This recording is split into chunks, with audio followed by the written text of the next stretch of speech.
Hola, estimados amigos, buenas personas, gente buena, extraordinaria, maravillosa, encantadora y espléndida.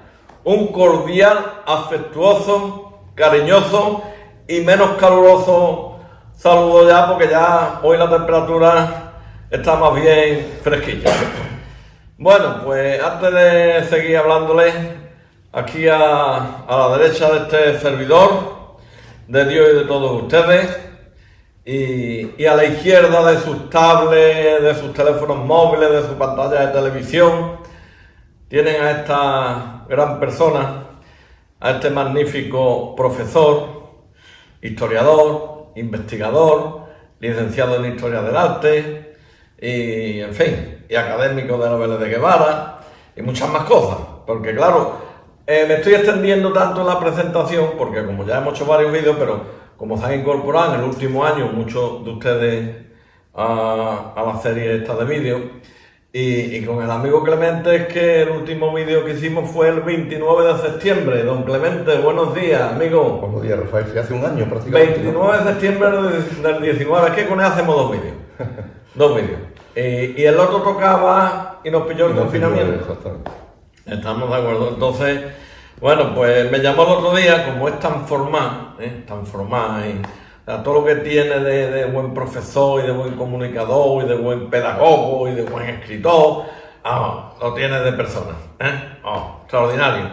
Me llama y me dice: Rafael, aquella vídeo de conversación que tenemos pendiente se le vaya a creer que se me ha olvidado, que no se me ha olvidado. Cuando quiera lo hacemos, que ya sé el tema que vamos a tratar. Y digo, bueno, vale, ¿y de qué vamos a tratar? Y me dice el amigo Clemente, y yo me dejo a sonreír, dice, de los felices años 20 del siglo XX, digo, los años 20 del año 20 felices, y echar el disco duro a andar, digo, sobre la marcha, porque todavía algunas veces el disco duro me funciona, algunas veces. Y digo, pero ¿cómo felices años 20 de los años 20, Venecia y tal? Yo recuerdo que fue la Primera Guerra Mundial, tuvimos la peste. Digo, hombre, será de la... Dice, no, eso tiene su motivación y su explicación y tal, porque Venecia en los años 20 del siglo XX hubo cosas muy importantes con la independencia, eso que tú estás diciendo, Rafael, muy importante que hablar, que decir y que explicar. Digo, bueno, pues muy bien. Y antes de que empiece él con su charla, conferencia, como yo digo, aunque yo le interrumpo de vez en cuando, estamos en la Casa Palacio de los Palmas y lógicamente hay que darle las gracias a la propiedad por su amabilidad en autorizarnos a utilizar el sitio que estamos utilizando, que es precioso, que este es uno vamos, son dos salones. Esto tiene historia de artesonado y bueno, no tiene nada que ver ustedes el mobiliario que hay, así que a la propiedad de todo corazón muchísimas gracias, y como no, al amigo José Luis, al consejero gerente y a su señora igualmente de todo corazón nuestro agradecimiento por el comportamiento, la atención y la deferencia que siempre tienen hacia nosotros, lo bien que nos atienden, la logística, las sillas, en fin, en preparar todo el tema porque esto tiene una preparación, esto no es llegar aquí el amigo Clemente y un servidor, venga, aquí no, esto tiene media hora o 45 minutos de preparación para que quede todo perfecto. Bueno, pues dicho lo dicho y hablado lo hablado, amigo Clemente, pues somos todos oídos, estamos a 2 metros de distancia, que por eso no tenemos las mascarillas puestas, porque estamos a 2 metros. Y bueno, pues antes de nada, ¿cómo te encuentras? Pues afortunadamente bien. Estamos todavía bien, porque dadas las circunstancias que estamos pasando y al trabajo al que nos dedicamos, la cosa se está poniendo difícil. Sí. Pero bueno, todavía, como digo, vamos adelante con todas las medidas de precaución habidas y por haber.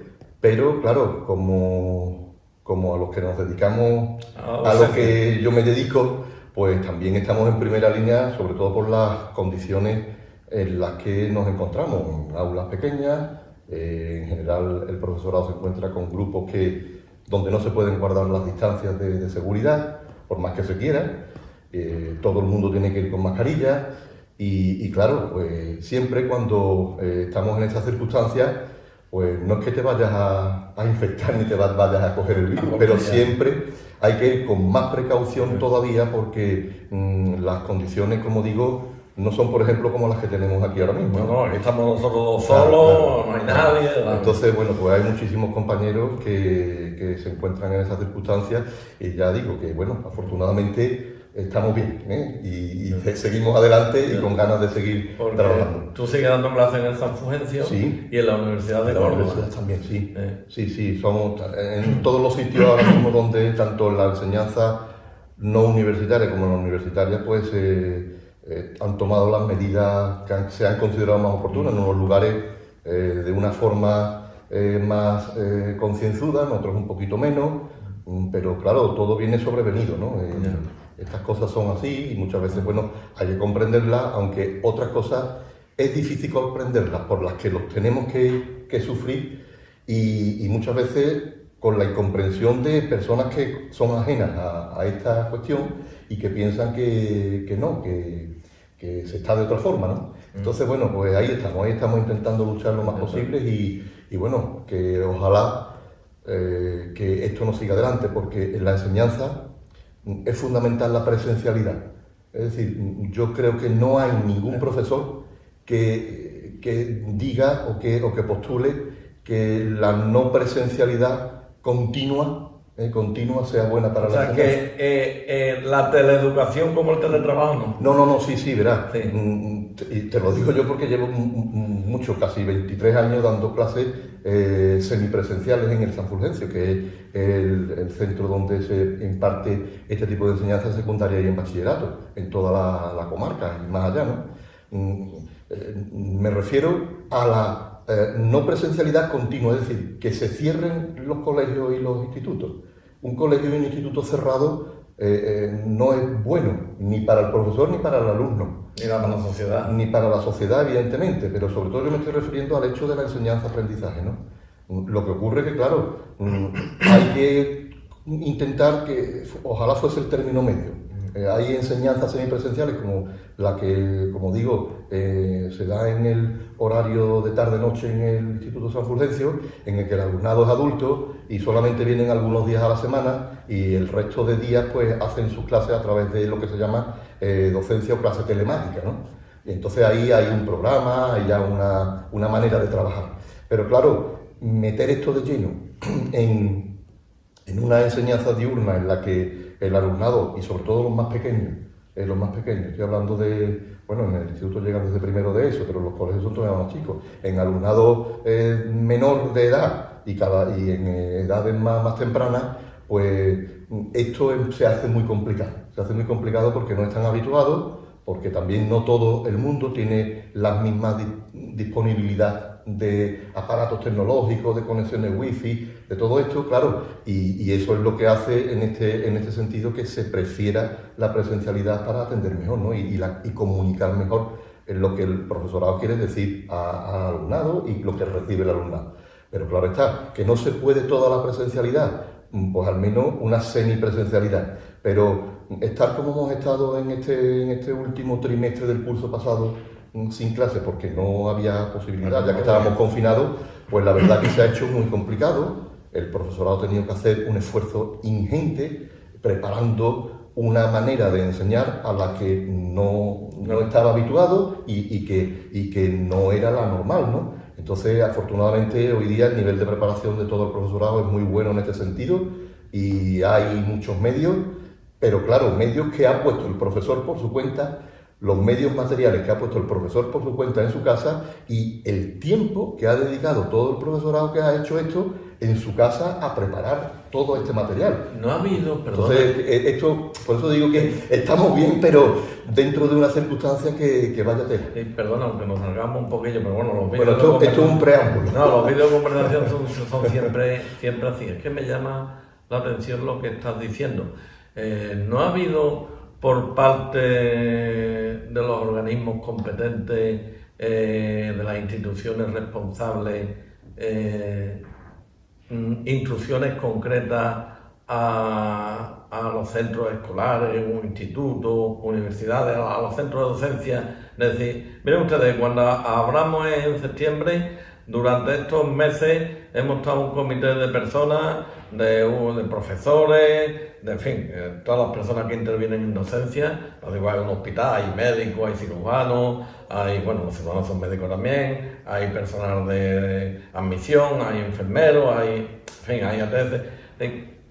Y hemos estado trabajando y hemos creado un protocolo, y este es el protocolo que se van a seguir en todos los centros escolares. ¿Eso no ha existido? Sí, ha existido, ¿no? Sí ha existido. No. Ha existido.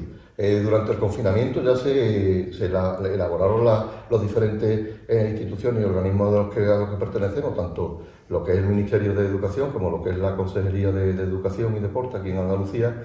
Ha elaborado protocolos y ha elaborado normativas, muchas, digo, durante el confinamiento. Lo que ocurre es que cuando fue ya el inicio de lo que se denomina desescalada, pues claro, aquí nos volvimos un poquito locos, ¿no? Porque venga, ya no hay problema, ya eso se ha acabado. Y claro, la cosa coincidió con el inicio de verano y claro, lo que se debe saber es que en verano es cuando se programa y se debe iniciar todo lo que se va a hacer en el inicio de curso, que se abre el 1 de septiembre. Los colegios y los institutos abren el 1 de septiembre, aunque las clases no empiecen el 1 de septiembre, ya se empieza con la actividad el 1 de septiembre debido a que hay exámenes de recuperación, a que hay que programar todo lo que hay que hacer, hay reuniones, es decir, ¿qué es lo que ha pasado? Que para ese reencuentro en septiembre de este curso 2021, pues se ha tardado mucho en dar esta normativa. El Ministerio de Educación ha tardado mucho en decir qué es o cuáles son las líneas marco para que las diferentes comunidades autónomas puedan desarrollar su normativa propia. Entonces, claro, a todos les ha pillado un poco con la incertidumbre de qué hacemos, cómo. Esto se ha salvado solamente porque es verdad que las clases empiezan 15 días después o 10 días después, un margen muy corto. En muchas comunidades autónomas ya sabemos todos que han tenido que atrasar las clases, el inicio de las clases. En la universidad, por ejemplo, hay universidades que la de Sevilla, sé por compañeros y personas y estudiantes que me lo han comentado, no empiezan hasta este mes, no han empezado hasta octubre. En otros lugares, como por ejemplo en Córdoba, se ha empezado una semana después. Pero todo esto de empezar una semana después porque ha llegado tarde. Esas instrucciones han llegado tarde, todas las demás instituciones, organismos han tenido que acomodarse o tener en cuenta las instrucciones marco que marca el Ministerio, y a partir de ahí cada centro educativo ha tenido que ponerse al día, porque esto tenemos que decirlo. Si hablamos de institutos, los institutos, cada instituto o cada colegio ha tenido que prepararse particularmente ante el problema. Pero, ¿por qué no había instrucciones? No, sí había instrucciones. Lo que Este ocurre es caso que estas son las instrucciones. ¿no? Tú las aplicas. De la Junta, ¿no? De la Junta, Porque nosotros de la dependemos Junta de de la Andalucía, Andalucía. sí. Tú las aplicas lo mejor que puedas. Entonces, bueno, pues cada uno lo ha hecho y yo creo que todos los equipos directivos de todos los centros han intentado hacerlo lo mejor posible. En unos casos saldría mejor, en otros casos va a salir no tan bien, pero bueno. En las universidades como tienen más autonomía en el sentido de que no dependen tan directamente del ministerio, pues claro, se han creado protocolos propios, han actuado con una mayor antelación y además también, lo que hay que decirlo, como hay también medios económicos, llega una financiación para las universidades que con un volumen mayor que, por ejemplo, para los colegios o los institutos, pues evidentemente se han podido dotar las aulas de medios tecnológicos que hacen posible el sistema que se lleva de semipresencialidad en la universidad, ¿no? Entonces, bueno, eso hay que tenerlo en cuenta. Pero claro, aquí un poco la administración autonómica ha dejado un poco también a los centros mayor libertad de si semipresencial, de si presencial. Y bueno, pues ahí yo creo que todos han querido, y yo pienso que desde el punto de partida es bien intencionado, de quererlo hacer lo mejor posible. Ya que han marcado una fase y ahora cada uno adapta esa fase a sus necesidades. Claro, es que necesita una fase. ¿no? Porque hay que entender que no todos los colegios son iguales, claro, no todos los institutos son los mismos, tienen la misma dependencia, tienen el mismo número de profesores, tienen el mismo número de alumnos, y claro, ahí es donde está la depende, pero bueno, hay un documento marco y a partir de ese documento marco, cada centro educativo, junto con la comunidad, yo entiendo que no solamente será el tema del profesorado, entiendo que habrá intervenido la asociación de padres, o sea, que esa habrá sido la comunidad también. Lo que son en los centros existe lo que se llama el consejo escolar, y ahí están representados todos, y claro, todos los sectores del mundo educativo, que son el personal docente, el personal de administración y servicios, y los padres y los alumnos, pues tienen su representación, ¿no? Entonces son partícipes de esta cuestión. En las universidades son lo que es el equipo rectoral, con el rector al frente, y lo que son todos los encargados de las diferentes secciones, y después ya los decanos de facultades, que son los que organizan esta cuestión, ¿no? Estupendo, pues agradecido por esta introducción que creo que es necesaria y muy, muy interesante, y que te agradezco. Bueno, el tema, ¿no? Amigo Clemente, el tema es que a mí me tiene, a ver si me explica, porque vamos a ver, ¿cómo es posible? Además, como él, cuando hiciste la exposición de lo de la Renfe y otras, o los cementerios, le agrada mucho a las personas porque, claro, por eso eres profesor, ¿no? Está claro, eres formador de personas. Hablaste del tren de Decía, pero antes de llegar al tren de Decía no hiciste un desarrollo del tren en general. Y entonces, viene de arriba, hasta que llega al tema. Con el tema de los cementerios pasó igual, hiciste una exposición general hasta llegar al tema de los cementerios. Y claro, entonces, te lo he dicho al principio, te lo dije telefónicamente cuando me llamaste, que los felices años 20 del siglo XX. Yo digo, bueno, felices años 20 del siglo XX, verá, como no lo expliques muy bien, va a costar trabajo enterarnos, pero bueno, como sé que lo va a explicar muy bien, y eso tiene su explicación lógica y razonada, pues adelante y te escuchamos. Bueno, yo sí, vamos, si tú quieres no hay problema, yo hago la introducción, aparte que creo que es verdad que es mejor introducir de una forma general el tema. No, lo que tú tengas previsto. Pero que sí que es mucho mejor sencillamente, entre otras cosas, porque muchas veces hablamos de decir y parece que estamos en el ombligo del mundo. Y no estamos en el ombligo del mundo, es una ciudad preciosa, que tiene una historia inmensa y que ha dado un personaje importantísimo, pero no tenemos que olvidar que estamos dentro de un sistema de ciudades, de un territorio, de un país, de un continente, de un mundo, que cuando aquí se hacen cosas, pues es porque también es el reflejo de un movimiento, de una serie de cuestiones que surgen a nivel territorial, estatal, europeo, o sea que es general, ¿no? En este sentido. Entonces, bueno, yo me acuerdo cuando te comenté esto, me lo dijiste, me dice, bueno, y claro, me hablaste de lo de la gripe española, dice, pero si eso fue cuando la época de la gripe española. Sí. Bueno, claro, después te contesté. ¿Y la guerra? Y la guerra, digo, bueno, Rafael, es verdad que eso ocurrió, pero ocurrió antes de los felices años 20.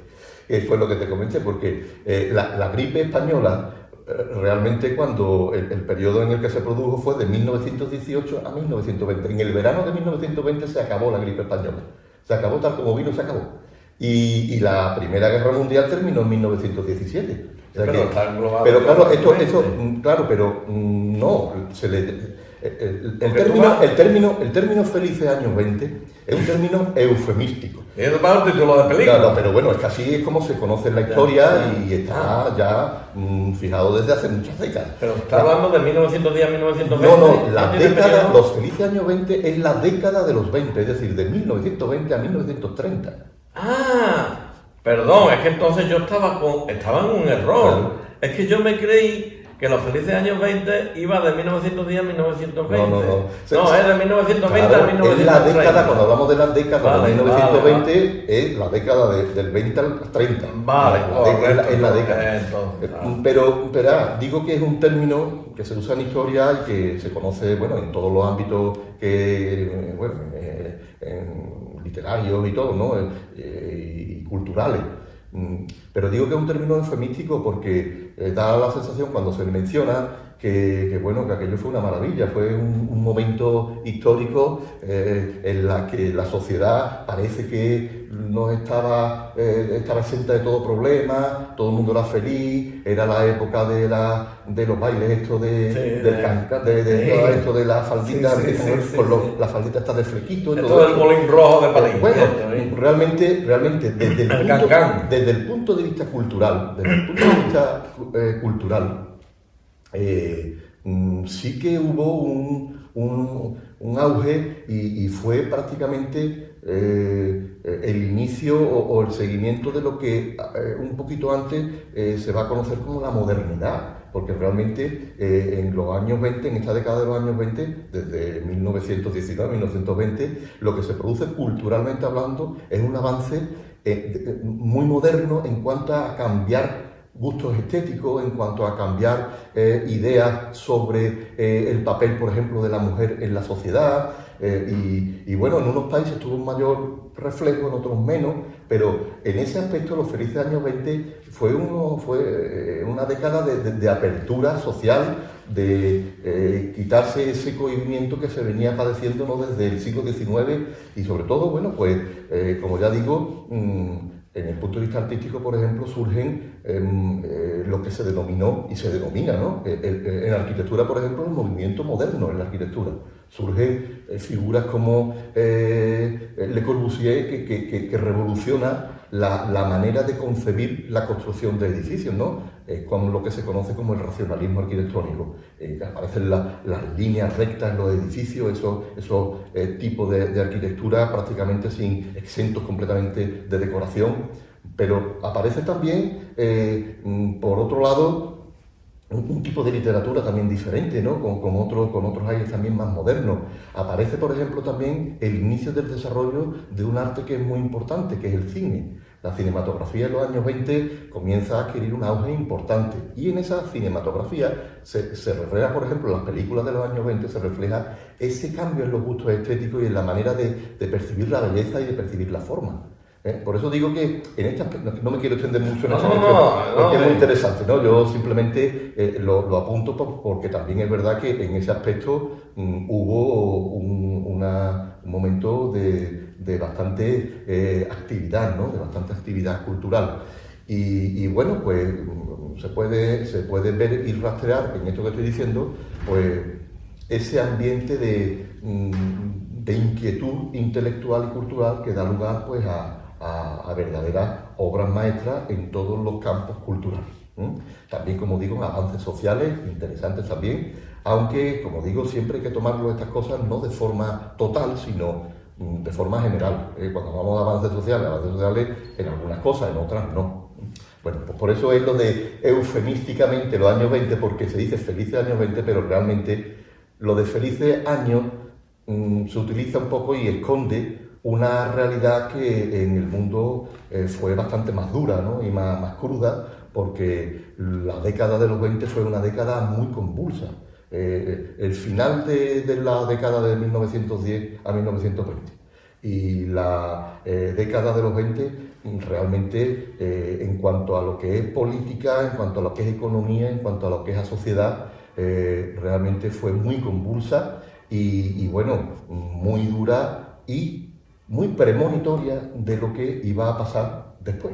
Es curioso, Clemente, y disculpa, has tocado tres situaciones, la política, la social, la económica y tal, que fue una época convulsa y sin embargo la parte cultural, arquitectónica, literaria estaba muy por encima. O sea, es curioso que en esa sociedad, que en esas ramas que has tocado estaba tan convulsa y como tú bien has dicho y explicado, sin embargo, había otra parte que sí estaba floreciendo. Es curioso. Sí, no, pero eso ocurre en la historia muchas veces. Mucho, Sí, sí, es normal en el sentido de que, bueno, muchas veces lo que se busca pues es un escape a la situación y muchas veces pues las mentes creadoras, aquellas personas que con sensibilidad artística pues encuentran en esos momentos un refugio importante para desarrollar su pensamiento y su creación, ¿no? Entonces, bueno, no tiene nada que ver el que haya una situación muy negativa pues para que no haya un momento cultural en auge, ¿no? O que surjan momentos importantes. Vamos a ver, un ejemplo, te voy a poner nada más para no extendernos y salirnos mucho del tema. Cuando se habla de la crisis de 1898, ¿no? Cuando España pierde lo poquito que le quedaba de su gran imperio, ¿no? que se forja desde la primera edad moderna, con la guerra de Filipinas, la pérdida de Cuba, de todo esto. Bueno, nada más que nos tenemos que acordar de la generación del 98 y de todos esos literatos que se ascriben en esa, que no se escriban en el año 98, sino que se ascriben a esa generación y fíjate lo que dio de sí, ¿no? Y la importancia que tiene. Es decir, que normalmente... Buen ejemplo. Siempre que te agradecemos porque lo mejor muchas veces la palabra es la palabra y tú la utilizas de forma maestra, pero el ejemplo muchas veces de la palabra es representativo. Clarifica un poquito la cuestión. Entonces, bueno, mira, mal empezó la década de 1920, la gripe española, que me da mucho coraje cada vez que se menciona, porque yo creo que le da coraje a todo el que conozca un poquito el tema. La gripe española, que no fue española, eso ya, aunque bueno, no fue española, que en España hubo gripe, por si queremos hacer algún paralelismo, 8 millones de infectados y 300.000 muertos. Hubo en España por la gripe española. Pero claro, en el mundo hubo 40 millones de muertos por la gripe mal llamada española. O sea que duró mucho tiempo, fíjense que duró de 1918 al 20. Esa fue la época grave, pero la gripe... La gripe, esa pandemia que se produjo, parece ser, según hay diversos estudios al respecto y hay, bueno, pues no se ponen todos de acuerdo. Hay unos que dicen que esa gripe comenzó en Francia en 1916.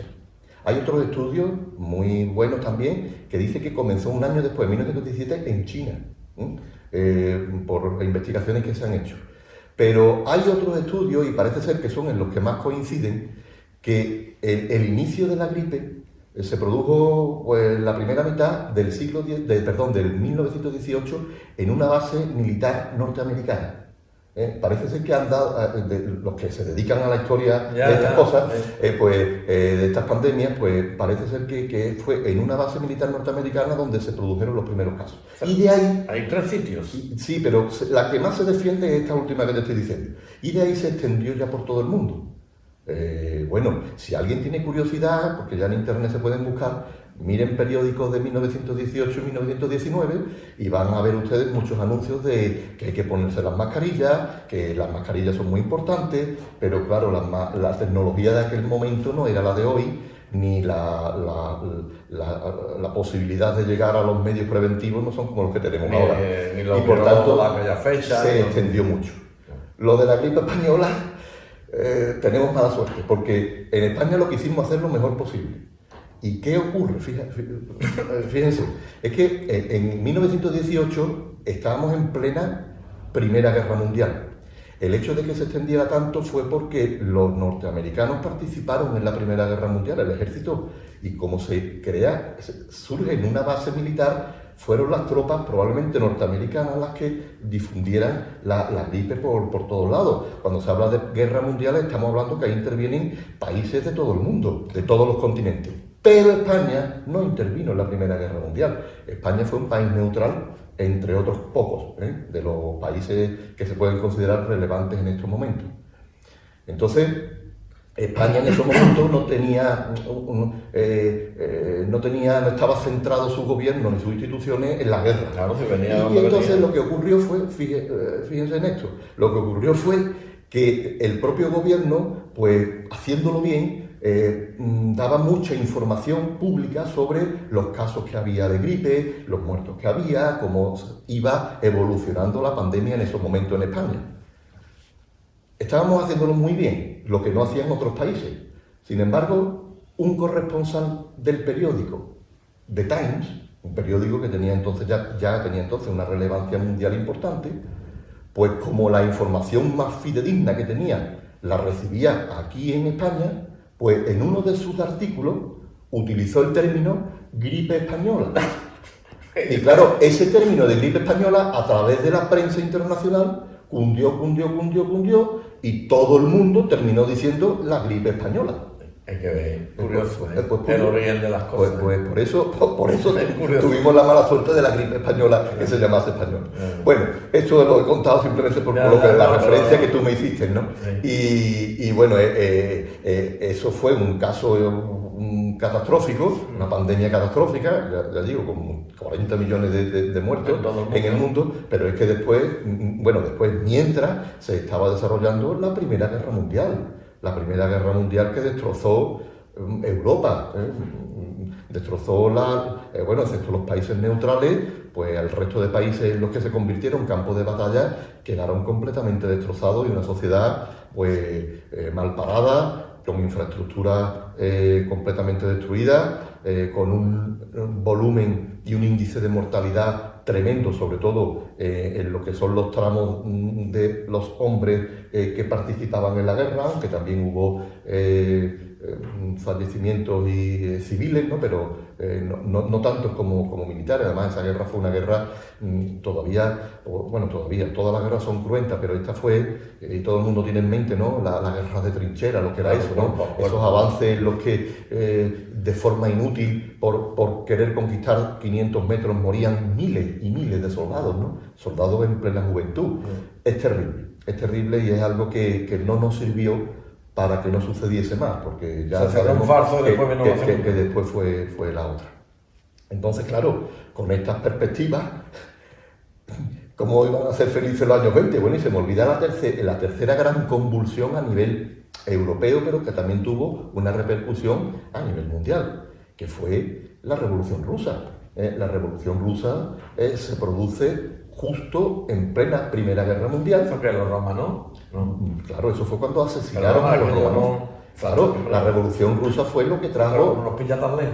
Sí, claro, no, pero... Esto es igual que la gripe, está en China. Pero las cosas que ocurren en la historia contemporánea, sí. Todos los hechos que ocurren en la historia contemporánea, estén más lejos o estén más cerca, repercuten a todos. Porque aunque en estos momentos del tiempo cronológico que estamos hablando, de principios del siglo XX, todavía esto de la globalización no estaba tan como ahora, pero ya había mucha conexión entre los diferentes países. No, por supuesto, nada que ver con lo que tenemos ahora, ¿no? Pero ahora comentaré algún ejemplo que da reflejo de lo que es. Lo que pasa es que esto quería decir, que a lo que me estoy refiriendo viene casi al final. Entonces, bueno, la Revolución Rusa fue otro hecho también bastante traumático, sobre todo en Rusia, ¿no? Porque se produjo un cambio brutal, por eso se llama revolución. Todo aquello que ya os comenté una vez que se le denomina revolución es porque un cambio brusco, brutal, en el que también hay incluida el derramamiento de sangre.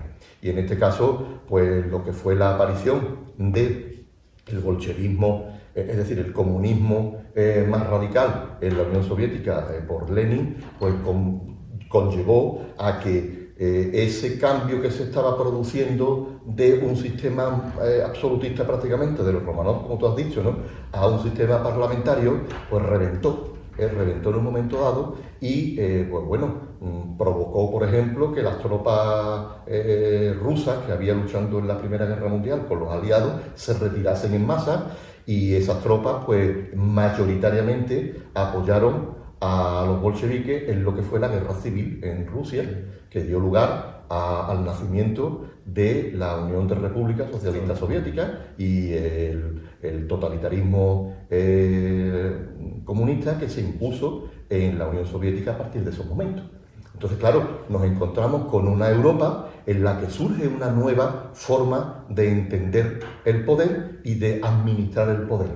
En este caso, desde una perspectiva diferente a lo anterior, es decir, desde una perspectiva totalitarista, pero de izquierda radical. Sí, donde el Estado era dueño de todo. Claro, ¿no? es que esto lo estoy diciendo porque hay que entender esto para entender el por qué en Europa, en esos momentos también, un poquito después, pues van a surgir, por ejemplo, en 1919,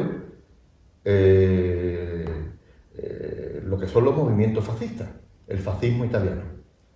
El fascismo italiano surge en 1919 con unos grupos que se llaman gruppi di combattimento. Eran los grupos de combate fascistas que eran soldados que habían terminado, había acabado la Guerra Mundial, la Primera Guerra Mundial, pues se encontraban desubicados y además también muy azuzados por el nacionalismo italiano, gracias a la labor de Mussolini, que intentó sobre todo contrarrestar lo que hasta ese momento... Gracias a la Mussolini, entre comillas, ¿no? No, digo que gracias a Mussolini el que naciera el fascismo. Bueno, digo que es que quizás sin el personaje Mussolini, a lo mejor no se hubiera llamado fascismo, no hubiera existido como lo conocemos hoy el fascismo. Que por cierto aprovecho para decir que el fascismo es un gran desconocido y que se utiliza mucho la palabra fascismo y fascista, y la inmensa mayoría de las personas deben documentarse a la hora de utilizar esa denominación. Sí, yo lo percibo como una ofensa, un insulto. Vamos, es lo que... Por eso, a eso es lo que me estoy refiriendo. El fascismo fue un totalitarismo, la llegada de ideas autoritarias, totalitarias, con la utilización de la violencia para llegar al poder, y que tiene un ideario político. Pero entonces es lo antagónico, lo contrario al comunismo, ¿no? O sea, por eso lo estoy comentando, pero lo estoy comentando porque, fíjense, recordemos cuándo surge uno y cuándo va a surgir el otro. Es decir, como también en parte respuesta al auge o el inicio del auge de lo que estaba pasando en Rusia. Por una razón, porque el comunismo en Rusia al principio, bueno, pues había muchas tendencias y, bueno, una de las ideas que Lenin sostenía era el internacionalismo del comunismo, es decir, extender la revolución al resto de países europeos. De hecho, bueno, Lenin estuvo muchísimo tiempo viviendo en Alemania y, por ejemplo, el primer lugar donde se quiso extender el comunismo en Europa fue Polonia. En Polonia hubo una revuelta, un intento de sublevación también comunista que no se llevó a efecto. Y claro, los demás países veían lo que estaba pasando. Este es el momento en el que empiezan a tomar auge pues, los partidos obreros, los partidos comunistas, en principio los socialistas y los comunistas en el resto de países europeos. Es decir, empieza a haber aquí un germen, como tú has dicho muy bien, en el que se está produciendo una radicalización. Y ya está la radicalización de postura entre la izquierda extrema, representada por el bolchevismo, denominado comunismo, y por el inicio del autoritarismo que se va a convertir en partido político. Porque Mussolini crea en 1921 el Partido Nacional Fascista. Pero es que en 1920 en Alemania, con Adolf Hitler a la cabeza, se crea el Partido Nacional Socialista Obrero Alemán. Más de dos personas para la historia. Claro, pero en un principio eran partidos como otros cualquiera.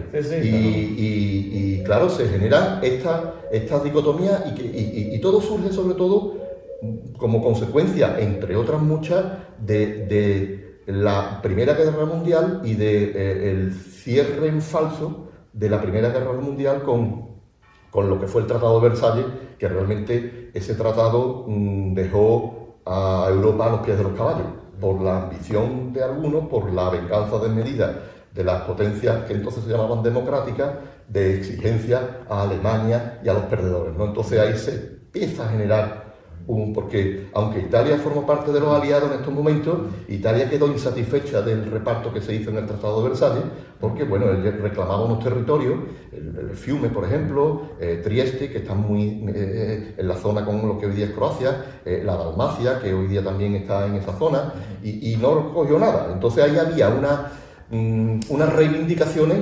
que desafortunadamente fueron canalizadas por estos partidos políticos. Y se formó la que Y se formó la que se formó. Problema aplazado, problema agrandado. Yo pues siempre he dicho, Clemente, y tú me has escuchado a mí en algún vídeo, que más vale estar charlando el tiempo que sea, sin salir de una habitación, que nos traigan de comer, que nos traigan, pero hasta que no salgamos todos satisfechos, y que muchas veces en la vida, tanto personal como profesional, y de países, y en general de todo, muchas veces la mejor solución es el que cada uno ceda.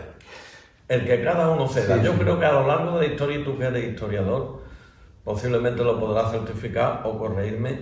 Yo creo que los mejores acuerdos que se han alcanzado a lo largo de la historia han sido en aquellos sitios donde las partes han ido a ceder con el único fin de avanzar. Creo, igual estoy equivocado. Mira, es verdad, los consensos y los diálogos y las conferencias, los tratados que se hacían pretendían esto. Lo que pasa es que no siempre salían bien por una razón, por la condición humana. Si nos encontramos con que los que tienen que pactar, dialogar, tienen una maldad interna y les viene al aire lo que firmen porque lo cumplo o no lo cumplo según me venga, pues claro está. Y esto porque lo digo porque, por ejemplo, se firmó un acuerdo, ¿no?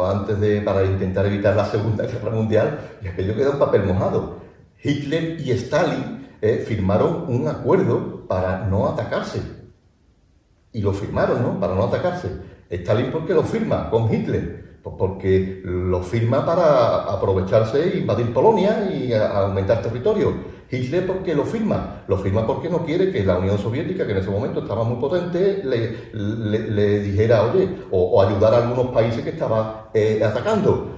¿Qué pasó al cabo de poquito tiempo? Que Hitler invadió Rusia y la Unión Soviética. Es decir, los acuerdos y lo que es el diálogo y lo que son los tratados tienen que tener como premisa que aquellos que se sientan a hablar cumplan lo que dicen y mantengan lo que están diciendo. En la historia, desgraciadamente, se ha visto muchas veces que eso no es así y que por eso ha pasado lo que ha pasado. Afortunadamente, a raíz de tus palabras, todavía históricamente, y la historia es muy reciente, pero a lo largo, dentro de 200, 300, 500 años, todavía aquellos famosos acuerdos de la Moncloa, los padres de la Constitución, ahí sí se cumplió. Es verdad que ahora mismo hay una situación en que quieren de este tema, pero de eso no vamos a entrar, pero que ahí sí, porque hay que ver que veníamos donde veníamos y se metieron 7 señores, creo que son los padres de la Constitución, se encerraron, cada uno de su idea, de su forma de ser, su forma de pensar. Y ahí están los libros, que hay mucha escritura al respecto. No, sí, verás, lo que... Ejemplos de acuerdos y de tratados y de diálogos y de reuniones entre dirigentes que hayan tenido éxito, hay muchos también, claro que sí. Sí, yo estoy diciendo simplemente, y volviendo al tema que nos teníamos, porque ya tiene que llegar el momento que hablemos de ética, estoy planteando el panorama que yo decía que porque esta década es convulsa. Sí. Y fue convulsa, ¿no? Porque todo lo que se va todo lo que está emergiendo, en estos momentos está emergiendo. Transformándose está emergiendo, me estoy refiriendo, está emergiendo políticamente, está cambiando gobiernos en todos los países, cambiando ideas políticas, creándose movimientos, es como una olla express. Una olla express que en estos momentos la olla express tiene la tapadera y tiene todavía el pitorrillo puesto, pero va a llegar un momento en que el pitorrillo se le va a quitar, aquello va a empezar y se les va a olvidar abrir la olla, y entonces aquello va a reventar. Bueno, lo que quiero decir con este ejemplo es que para que se entienda, ¿no?, lo que se está cociendo. Y España no es ajena a esto. España, lo que pasa es que tuvo mala suerte, ¿no? Vamos a olvidarnos ahora de Europa, vamos a bajar ahora a España. España tuvo mala suerte. Mala suerte porque, digo mala suerte, hay momentos en la historia en los que se tiene buena suerte y otros en los que se tiene mala suerte. O hay rachas buenas y rachas malas. Entonces, ¿qué ocurre? Pues que España a finales de la década de 1910, pues parecía que iba a empezar con buena suerte. ¿Por qué? Porque se dan cuenta los dirigentes y los que en ese momento tienen las riendas del poder, que el sistema de la restauración y del turnismo que había, eso no llevaba a ningún sitio. Eso ya estaba haciendo que se quedara España anquilosada. España no prosperaba. ¿Por qué? Pues porque aquello era un sistema que en su momento, en el siglo XIX, se había creado, también con buenas intenciones, por Antonio Canova del Castillo, nuestro insigne malagueño, y allí lo que se van a crear, pues van a ser dos partidos políticos, el Partido Liberal Conservador, a cargo bajo como líder, estaba como líder Antonio Canova del Castillo, como digo, y después un partido que sería el Partido Liberal Fusionista, más conservador, cuyo líder era Prase de Mateo Sagasta, ¿no? Riojano, ¿no? De nacimiento. Y claro, se monta un modelo un poco después de toda la convulsión que supuso la Primera República, y dijeron ellos, vamos a arreglar esto porque el patio está esto lo han dejado destrozado.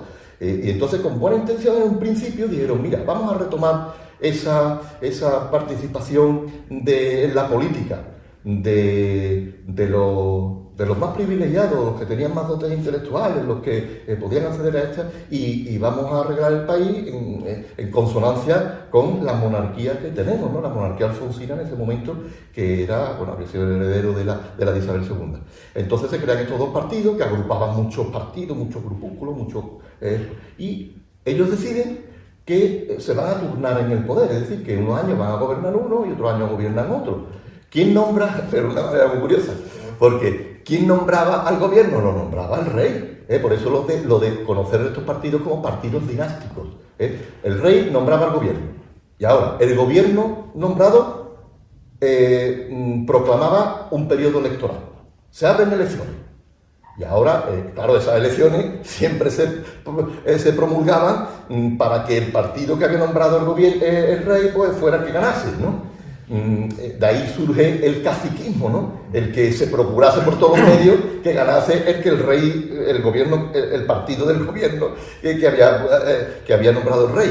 Y bueno, pues entonces, como todo estaba preparado, pues unos años gobernaba el partido de Canova del Castillo, a la siguiente gobernaba el partido de Sagasta. Y así aquello funcionó, pero funcionó de aquella manera, ¿no? Vamos a tirar para adelante, se hicieron cosas, pero claro, había una gran parte de la sociedad que estaba muy mal. La mayoría de la sociedad estaba mal. Había una situación social, económica, que podía ser bollante para algunos, pero que para la gran mayoría estaban en un estado pues bastante penoso, ¿no? Y claro, todo esto mezclado con el surgimiento y el auge de los movimientos obreros, de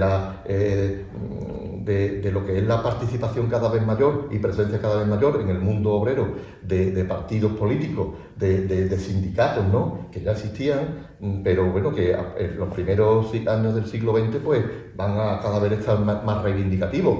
Tenemos, por un lado, un potente movimiento anarquista, ¿no? La CNT era fortísima. Aquí en Andalucía, por ejemplo, era lo que más predominaba. Estaba la UGT, que era muy fuerte, también menos en Andalucía, porque la UGT era muy fuerte, sobre todo en sectores, en territorios donde había más industria. Aquí había menos, y aquí en Andalucía, que era más agrícola, el anarquismo tuvo más arraigo. Pero también había aquí, ¿no? Y se desarrolló también el sindicalismo objetista. Después surgen estos partidos políticos que sería por un lado el Partido Socialista, Obrero Español, y por otro lado más tarde surgirá el Partido Comunista. Bueno, claro, y estos van a ser cada vez más reivindicativos. También van a tener en ese momento, cuando se va moviendo uno, pues el auge de otro, que es la patronal, ¿no? El sindicalismo patronal, de la patronal. Y claro, ahí se va a montar una historia y unos enfrentamientos entre las reivindicaciones, lo que uno querían dar o lo que no querían dar, que los gobiernos de la restauración, los gobiernos del turno, no le daban solución. no les daban solución, no tenían políticas para solventar los problemas. Y cuando un gobierno no tiene políticas para solventar un problema, ese gobierno está abocado al fracaso. Y sobre todo si no son políticas reales. Entonces, ¿qué es lo que ocurrió? Que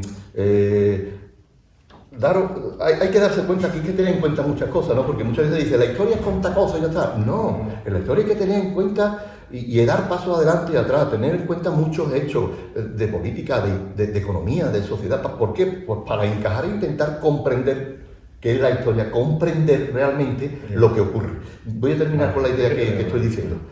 Es que digo que España en estos momentos de los años 20 va a empezar relativamente mal porque todo esto que estoy contando hay que añadirle el desastre del 98, que se fijaron lo que sucedió, ¿no? Lo de la guerra de Cuba, cómo lo que pasó allí y cómo quedó España. A principios de los años 20 se va a iniciar la guerra de Marruecos. España está quedando ya en un segundo, no, en un tercer plano a nivel mundial. ¿Por qué? Porque en este momento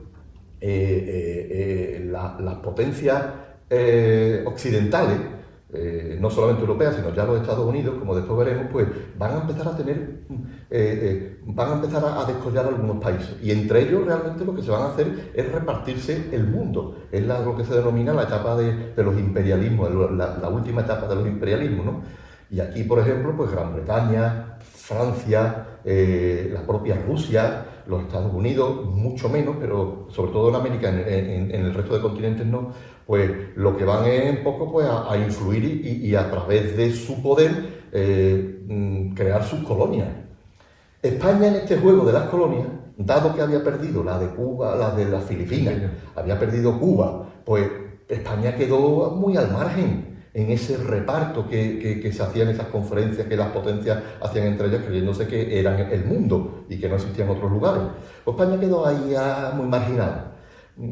Marruecos realmente en quien quedó en mano fue de Francia, pero España lo pudo pedir ahí, los gobiernos en ese momento pidieron y a España le concedieron el protectorado de Marruecos, que realmente se lo concedió Francia. Y el protectorado de Marruecos fue el norte de Marruecos, ¿no? La zona norte de Marruecos y bueno, en parte de lo que era el Rif, ¿no? Todo desde la cordillera de Atlas al norte de Marruecos pues hasta la costa mediterránea. Bueno, pues ahí nos metimos en un avispero, porque claro, aquello era nuestro, aquello, vamos a decir, ¿qué nos daban? Nosotros teníamos ahí, históricamente lo que teníamos era Ceuta y Melilla, eso sí siempre había sido desde el siglo XV de España, siempre, de España. Pero el resto no, el resto fue añadido. Tetuán, toda esta cosa fue añadida, ¿no? Y Alhucema, Alhucema, no, la isla de Alborán que también está ahí. Bueno, a lo que voy. Ahí nos metimos en un avispero porque, claro, ahí empiezan a rebelarse los nativos del lugar, las tribus del Rif. Y empieza la guerra de Marruecos. La guerra de Marruecos no fue un año ni dos, la guerra de Marruecos duró un montón de años y supuso una gran cantidad de inversión de dinero que en España se podía haber dedicado a otra cosa. En la guerra de Marruecos, que se inicia pues, prácticamente a comienzos de la década de 1910, dura prácticamente 10 o 11 años. La guerra de Marruecos hasta 1921 por ahí, 22, no termina. Bueno, sobre todo, lo que todo el mundo conoce y lo recuerdo, el desastre de Anual, que fue una batalla que fue pésima para los españoles, y ahí murieron miles de españoles. Pero aparte de las pérdidas humanas, la guerra de Marruecos trajo como consecuencia unas consecuencias muy negativas, porque además se venía arrastrando desde el fin de la restauración y por tanto, ¿qué va a pasar cuando hay una guerra y cuando hay muchos conflictos bélicos? Que el estamento militar empieza a tomar mucho protagonismo en la vida pública. ¿Por qué? Porque cuando hay una guerra de este tipo, y sobre todo en España, que quería un poco sacar pecho de que ellos también, pues claro, los militares empiezan a tener una mayor preponderancia. El gasto fundamental para la guerra, las inversiones para el sector militar, el sector bélico. Entonces, claro, ¿dónde ocurre la guerra de Marruecos? En el norte de África. Toda la parte del ejército que luchó en la guerra de Marruecos va a adquirir dentro incluso del ejército, va a adquirir una categoría llamada entre comillas, que es el inicio de otros problemas que vamos a tener. Sí, pero eso ya era los años 30. No, eso es los años 20. ¿También? Pues por supuesto, Ah. por supuesto. Y voy a decir por qué, vamos, porque esto que estoy contando, lo estoy contando porque vamos a hablar de los años 20. Si no, no lo contamos. Claro. Porque esto, yo sé que has pensado tú en lo de la dictadura de Franco, Sí, de acuerdo. pero eso fue después Ah. y también viene por ahí. Ah. Pero yo me estoy refiriendo Claro. a que el tema de la guerra de Marruecos fue también un grave problema en la historia de España en los años 20. Un gravísimo problema. Y un gravísimo problema porque el ejército va a empezar a tener protagonismo. En el ejército se van a crear las llamadas juntas militares en las que van a querer ellos tener decisión. Y entre ellos no se van a poner de acuerdo porque fíjense lo que va a ocurrir. Claro. Los militares africanistas reivindicaban que como ellos eran los que estaban luchando y los que habían ganado la guerra y los que estaban allí, eran los que tenían que ascender prioritariamente. Y los que no estaban en África decían, no hombre, no, la tradición y lo que se sigue en el ejército es que se ascienda por antigüedad. Y la Y planilla. ahí empezó entre los militares también un problema, porque hubo un verdadero problema que ya, si hubiese quedado entre los militares, dices tú, bueno, pero es que eso trascendió al gobierno. Qué complicado somos los seres humanos. ¿eh? Mucho. Yo no sé cómo avanzar. Esto es muy complejo. Vamos. Esto es muy complejo. Bueno, yo estoy aquí sintetizando mucho, ¿eh? Ya. Perdonadme si me No, salto no, muchas no, cosas, no. si hay alguien que me está escuchando que sabe que ocurrieron muchas más cosas, pero me las estoy saltando para no estar aquí tres días. Entonces, ¿qué va a ocurrir con esto? Que desde el punto de vista que estoy contando, en España le vamos. No estamos bien. Desde el punto de vista económico, nos va a ir peor y con muy mala suerte. ¿Pero por qué? Teniendo todas las condiciones para que no fuese bien. Porque vamos a ver, si España era un país neutral, si España no intervino en la Primera Guerra Mundial, si en España no hubo bajas militares, o sea, de soldados, si en España no hubo destrozos, ¿cómo que España no prospera?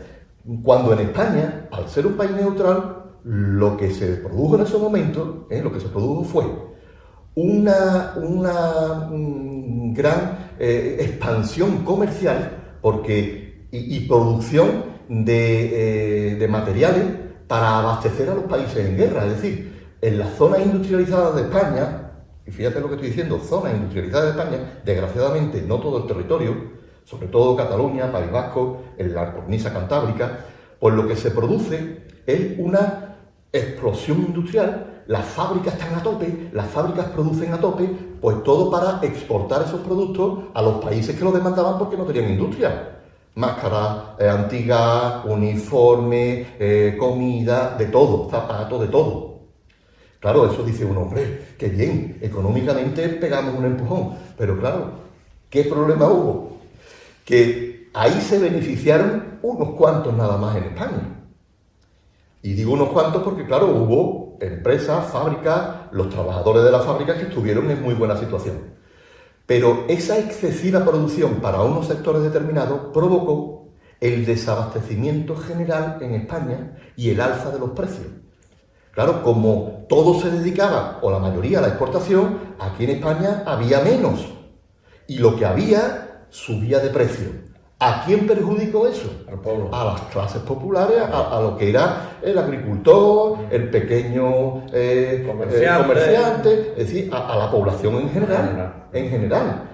Por tanto, la población española en estos momentos empezó a estar muy descontenta. Claro, lógico. Muy descontenta. Lógico. A nivel político, ¿qué pasaba? A nivel político no se le daba solución al tema, que es lo que estoy diciendo, he dicho al principio.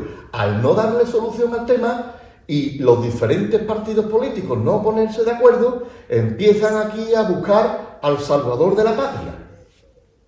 A ver, una figura que arregle esto, a ver cómo esto, y empiezan a quitarle, a hacer que los partidos políticos y los sindicatos tengan menos presencia, que a los partidos políticos de todos signos pues que no haya esa actividad. ¿Por qué? Pues para que el gobierno en este caso, sobre todo muy mediado también por cómo estaba todo el sistema gubernamental instruido, pues no le daba solución. ¿De dónde viene? Bueno, un problema evidente, y que no te vayas a reír y no, por favor, aunque hay paralelismo, pero saltando las distancias. El otro grave problema que tuvo España fue la crisis en Cataluña.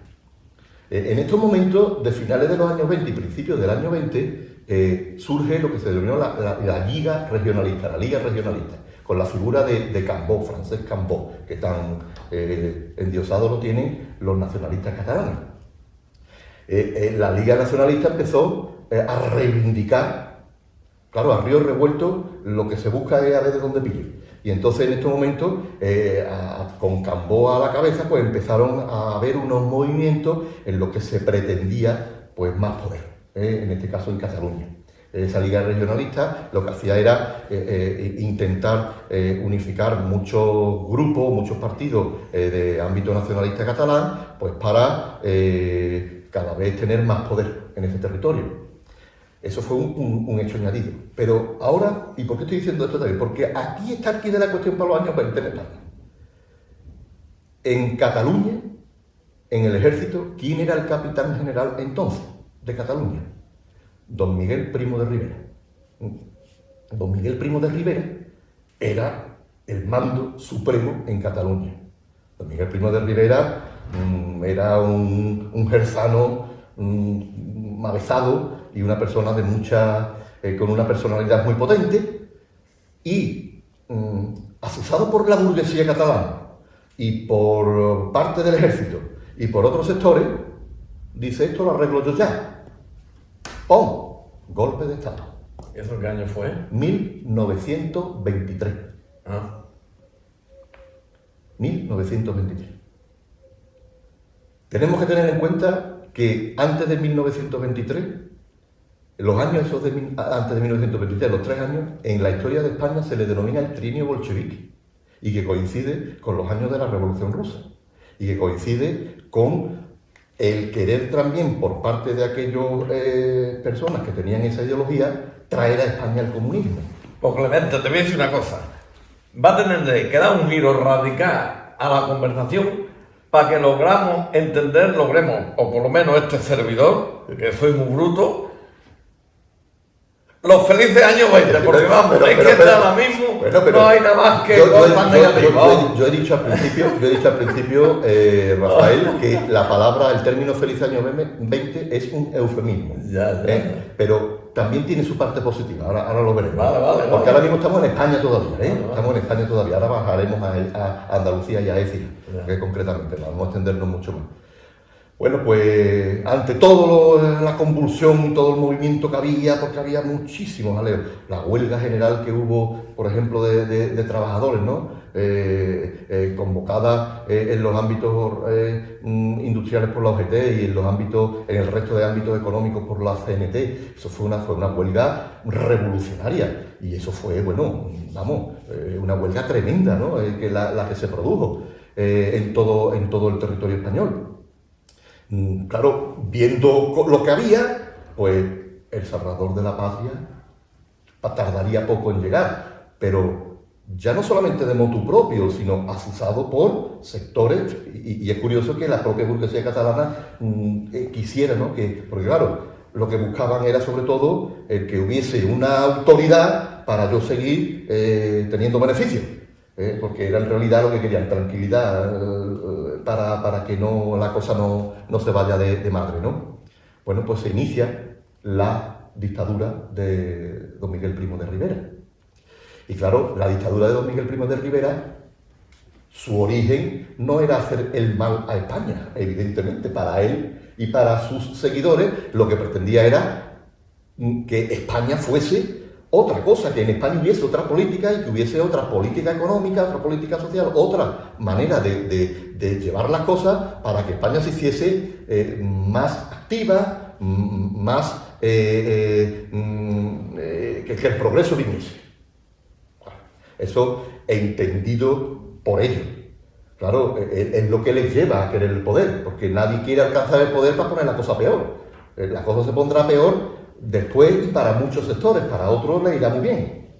Entonces, claro, en España se instaura la dictadura, se acaban los partidos políticos, ya lo que hay se acabó. O sea, el gobierno que nombra Miguel Primo de Rivera, el monarca que sigue gobernando, o sea, que sigue estando con su corona, pero con menos poder, porque ya la monarquía no en el siglo XX ya no va a tener el poder que tuvo en el siglo XIX, ya cada vez estaba su poder más constreñido por los gobiernos de turno, ¿no? Y en este caso, pues bueno, estaba ahí la figura del rey, de Alfonso XIII, pero realmente Alfonso XIII no mandaba, ¿eh?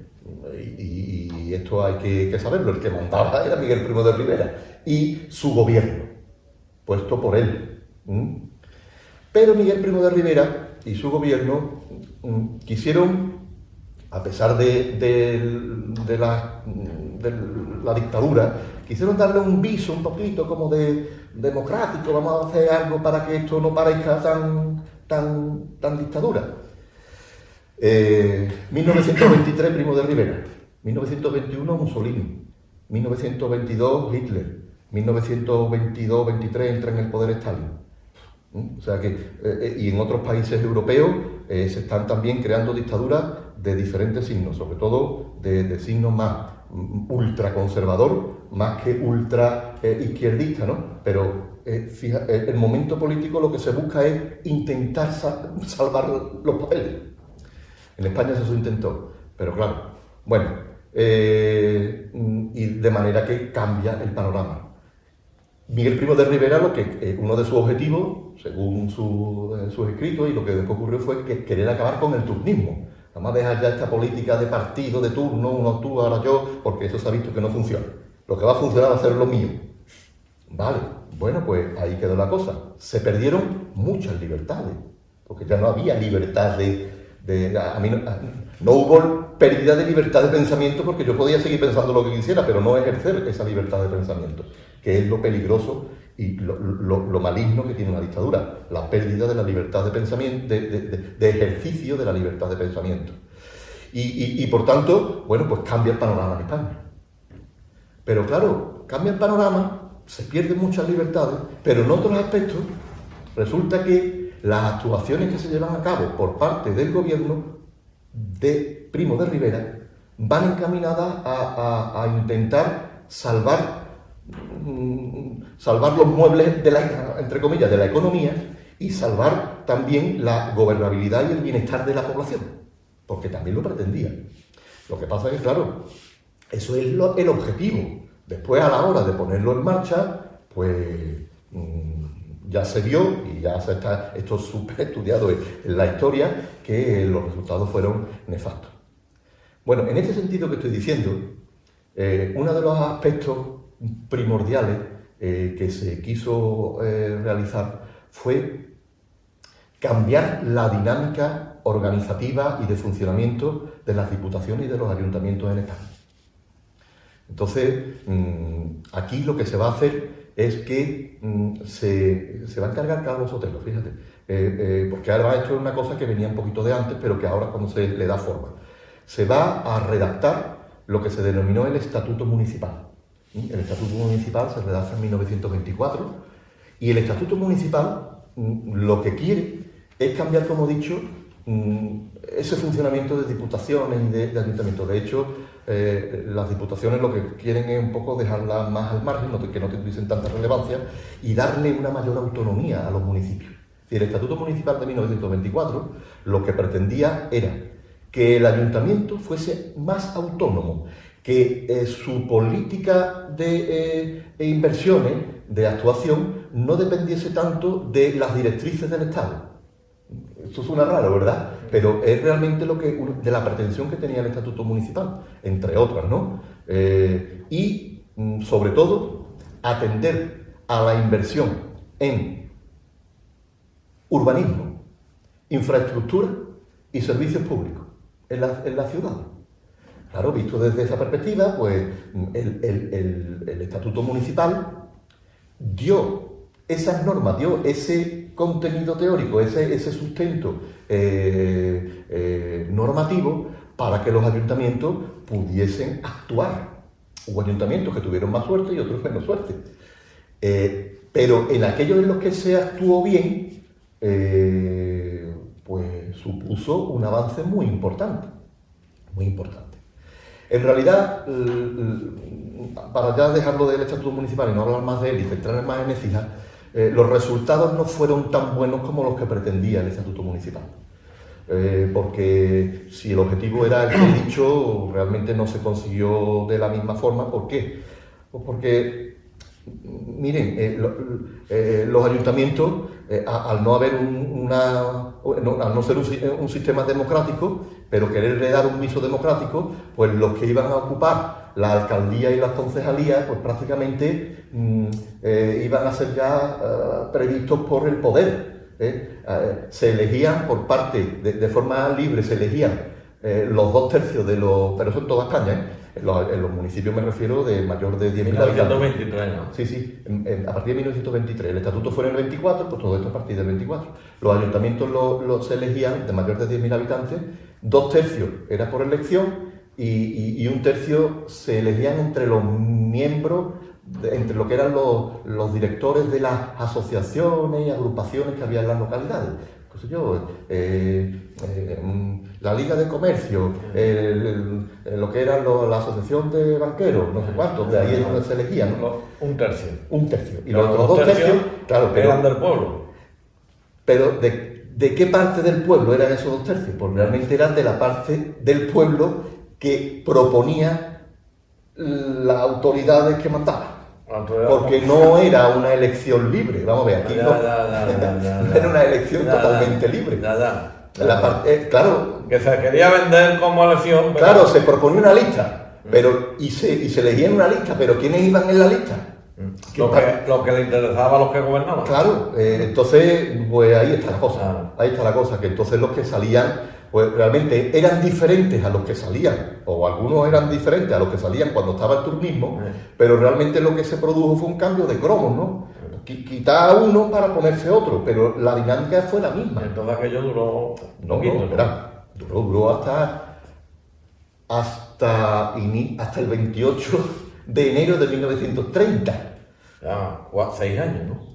Hasta el 28 de enero de 1930, que fue cuando dimitió Miguel Primo de Rivera, aunque la dictadura no se terminó, porque la dictadura prosiguió más de un año, porque a Primo de Rivera, cuando dimite, lo sustituye Berenguer, que lo nombran como el presidente, pero Berenguer seguía seguía una dinámica autoritaria y dictatorial, pero más light. En la historia este periodo se le llama la dicta blanda, en vez de la dictadura, la dicta blanda, porque era la dictadura, pero muy más light. Bueno, ya sabemos después que el resultado de todo esto fue las elecciones municipales del 14 de abril de 1931. Ya no estamos metiendo los 30. Con esto termino. De 1931, que supuso un cambio total en la dinámica histórica, política y económica. Volvemos. 1924, Estatuto Municipal, cambio en los ayuntamientos. ¿Qué pasa en Écija? Vamos a centrarnos en Écija. A los felices años 20 de Pues para Écija, en cuanto a ciudad, no en cuanto a personas, no me estoy ahora hablando en cuanto a sus habitantes, Écija se encuentra en unos momentos importantes. Miren, Écija en 1910 tenía 25.500 habitantes. En 1920 va a llegar a los 30.000 habitantes. Faltaban unos cuantos. Es decir, hay un salto en una década de 5.500 personas más. Écija se encuentra entre una de las ciudades más importantes de España en cuanto a número de habitantes. No ya como estaba en el siglo XIX, pero vamos, todavía seguía siendo una ciudad con muchos habitantes, con peso en cuanto al número de población. Y bueno, era una ciudad que para el número de habitantes que tenía, pues sus condiciones de vida, sus condiciones urbanísticas, el caserío, los edificios, los servicios públicos, las infraestructuras, no estaban acordes. Écija en esos momentos, lo mismo que otras muchas ciudades y otros muchos pueblos en Andalucía, era un lugar muy rural, con una imagen muy rural, y no digo rural en el sentido negativo, me refiero en el sentido de que la vida estaba muy pegada y todo lo que se hacía estaba muy pegado a la actividad agrícola. A los cortijos, ¿no? Agrícola, a la vida del campo. Entonces, claro, pues las casas, todo era, no había, ¿no?, un interés excesivo en por ejemplo, en la arquitectura, en construir con las nuevas modas estéticas. Se quería seguir como, vamos, que no había ese interés. Écija tenía una situación, como digo, urbanística, pues la heredada de los siglos anteriores. En otras ciudades sí había. En otras ciudades, sobre todo en capitales, en las capitales de provincias, se había avanzado mucho, se había avanzado mucho. Entonces, claro, Écija, desgraciadamente, pues no tuvo esa posibilidad y quedó, bueno, se producían construcciones, se hacían cosas, porque se hicieron muchas cosas, que es verdad que se hicieron más cosas, y se reorganizaron a las vías, se ampliaron las rondas de la ciudad, pero todo esto se hizo a lo largo de muchas décadas. Si hay que salvar una época en Écija de toda esta etapa que estoy diciendo, en la que se hicieron más cosas, y desde el punto de vista urbanístico y de infraestructura, fueron los años de 1911 a 1913, en las que coincidió con la alcaldía de Felipe Encinas Jordán. ¿Eso es la calle Miguel de Cervantes? No. Felipe Encinas Jordán inauguró la calle Miguel de Cervantes. Yo voy a tener que leer más.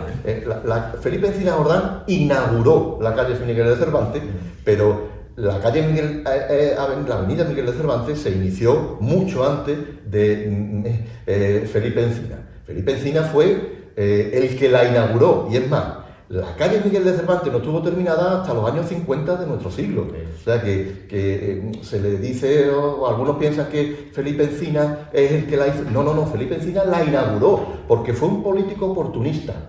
Felipe Encinas tuvo, así como fue el alcalde que en esta época hizo más por la infraestructura de Écija y se involucró más, fue un alcalde políticamente oportunista, era un político. Y como tal, pues llevó a cabo estas actuaciones, pero llevó a cabo otras actuaciones que le costaron ir a los juzgados. Y entonces tuvo muchos problemas.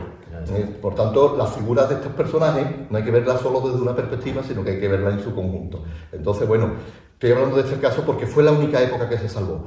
Cuando llega el primer ayuntamiento de la dictadura de Primo de Rivera, Écija, la ciudad de Écija no estaba acorde a los tiempos, para que nos entendamos. ¿Qué ocurre? Lo que ocurre. El primer alcalde que tuvo Écija en la dictadura de Primo de Rivera se le nombró al médico, un médico que tenía muy reconocido y además con una gran valía personal y muy querido por la población, fue Antonio Benítez Fernández. Antonio Benítez Fernández fue al que nombraron como alcalde, pero Antonio Benítez Fernández lo nombraron más como figura representativa más que otra cosa, porque se ve que después como gestor no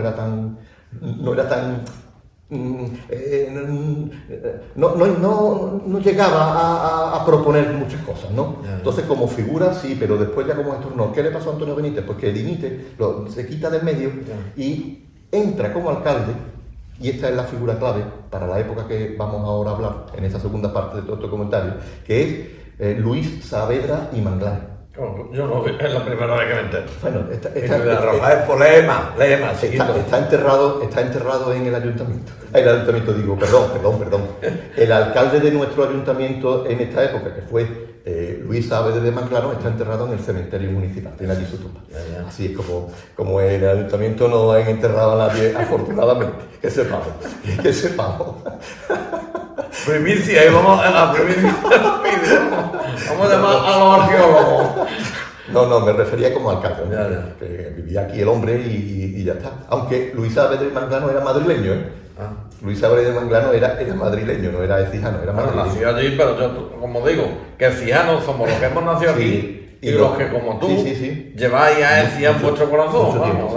Bueno, pues coge las riendas del gobierno municipal Luis Saavedra de Manglano a partir del año 24 y, claro, se encuentra que el estatuto municipal está ahí, que el estatuto municipal dice que hay que hacer cosas, te obliga a los ayuntamientos a hacer cosas, porque te dice el estatuto municipal, oye, que esto, te damos más autonomía a todo esto, pero tú estáis obligados a esto.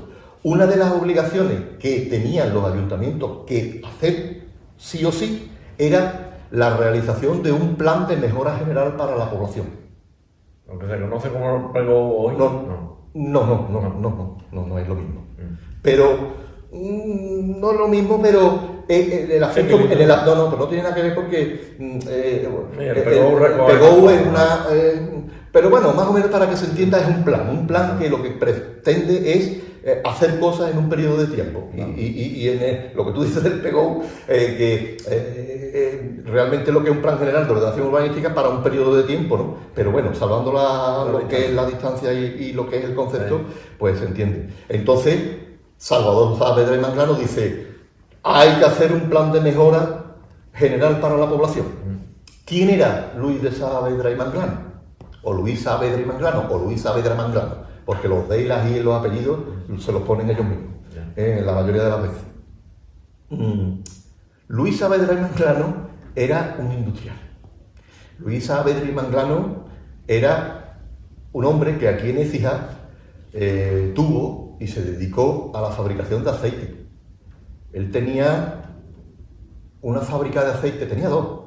Eran dos fábricas de aceite, yo no sé si algunos de los que escuchen esto se acordarán, pero vamos, lo digo yo. Se llamaba Villa Josefa, es Villa Josefa, la empresa. ¿Y dónde estaba?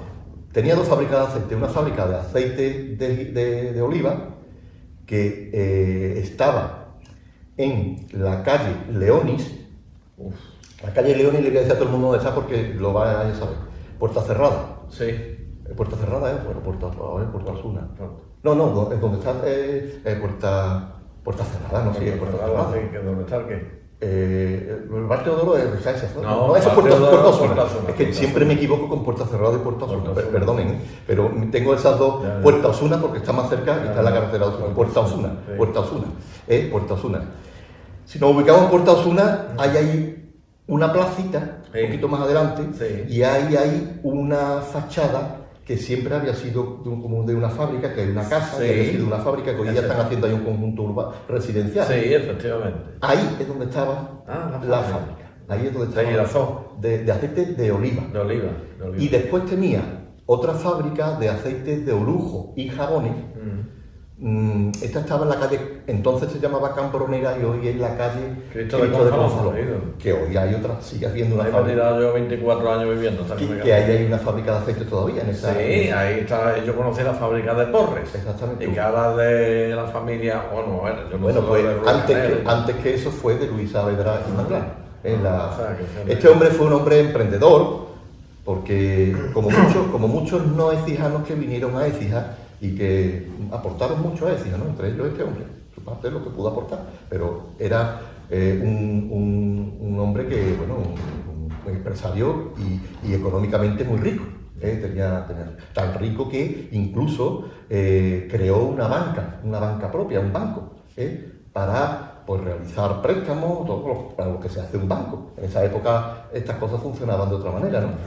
Él era un hombre que en la cuestión de las finanzas se ve que estaba muy avanzado y crea esa banca y bueno, trae esa modernidad financiera a Écija que por entonces todavía estaba muy en pañales, muy en pañales. Bueno, a lo que digo, en esta cuestión, él siendo alcalde, que tiene que plan de mejoras con todo lo que él lleva como sabiduría personal y actividad profesional de comerciante, de empresario, de industrial, pues elabora un plan de mejora impresionante. Un plan de mejora que con la ayuda de algunos técnicos, pues supone en el papel querer poner a Écija al nivel de una ciudad moderna. Él en la introducción, en los objetivos, en lo que es el por qué va a realizar este plan, que lo escribe, explica, dice, Écija debe cambiar, dice, Écija debe ser de nuevo una ciudad artística, una ciudad moderna, una ciudad innovadora. Es decir, es un hombre, como muchas de las personas que ya sienten el lugar donde viven, que es muy écijanista. Es muy écijanista, vayamos a creernos que lo de ser écijanista es nuevo de ahora. Esto él lo expresa por escrito, ¿no? Y esto muchas veces hay que entenderlo. Hombre, también hay que entender que él lo sentía, pero en su interior tampoco estaba ajena su condición de empresario, de emprendedor y por supuesto también de negociante. ¿Para qué olvidarnos de esta cuestión, no? Eso es casi una cosa intrínseca a la condición humana. Pero bueno, él como lo que hace es que escribe un plan de mejora en el que pretende, pues, como digo, poner a Écija en una situación mucho mejor. Ese plan de mejora tuvo ya no parte de cero. Ya, por ejemplo, en los años 20 en Écija se crea el cuerpo de barrenderos con carro municipal. El ayuntamiento crea el cuerpo de barrenderos con carro. Estoy hablando desde el municipio, el cuerpo de barrenderos con carro. Se crea, por ejemplo, el servicio de extinción de incendios. Y se compra un vehículo nuevo, porque el otro, imaginaros lo que sería, ¿no?, a principios del siglo XX. Claro. Y se compra en estos momentos. Se van a renovar, por ejemplo, estancias en el Hospital General San Sebastián. Se van a hacer renovación del pavimento en muchas calles. Pero claro, eso no fue suficiente. Y entonces el plan de mejora que escribe, que se hace en el gobierno de Saavedra y Manclano, pues lo que se va a hacer es ya ampliar y determinar qué es lo que hay que hacer en Écija. Perdona, ¿en cuántos años? Sí, claro. El plan se elabora en 1926 sí. Y se pretendía que se realizase a lo largo de décadas. Pero... Hombre, porque, vamos a ver, cuando se hace este plan, no se piensa en que la dictadura se va a acabar. Entonces, el plan se redacta en Écija en 1926, se aprueba en 1926. Pero la realización del mismo no estaba prevista hacerla en un año, sino en décadas. Pero en el mandato suyo, todo esto que tú has contado que ha hecho, eso que dura 4 o 6 años, ¿cuánto dura? No, él dura lo que dura la dictadura. Cuando se termina la dictadura se acabó. Hasta el 30. 31, hasta que termina, hasta que llega la República. Aunque en 4 o 5 años hace todo eso. No, eso todavía no lo he dicho. No. Eso todavía no lo he dicho. Entonces, para ir un poco resumiendo, ¿qué es lo que se quería hacer en este plan de mejora? En primer lugar, y voy a mencionarlo por orden de importancia y además por el mayor presupuesto que se quiere dedicar a las mismas. La infraestructura de la ciudad. ¿Eso qué es? La infraestructura de la ciudad, bueno, pues la canalización de agua, la renovación de todo lo que es el abastecimiento de agua, que aunque se habían hecho arreglos, pero faltaba mucho por hacer todavía. El arreglo, por ejemplo, así se escribió, el arreglo el cambio en la pavimentación de 70 calles de la ciudad. Esas calles se dividían en 3 órdenes: calles de mayor importancia en cuanto a su anchura y su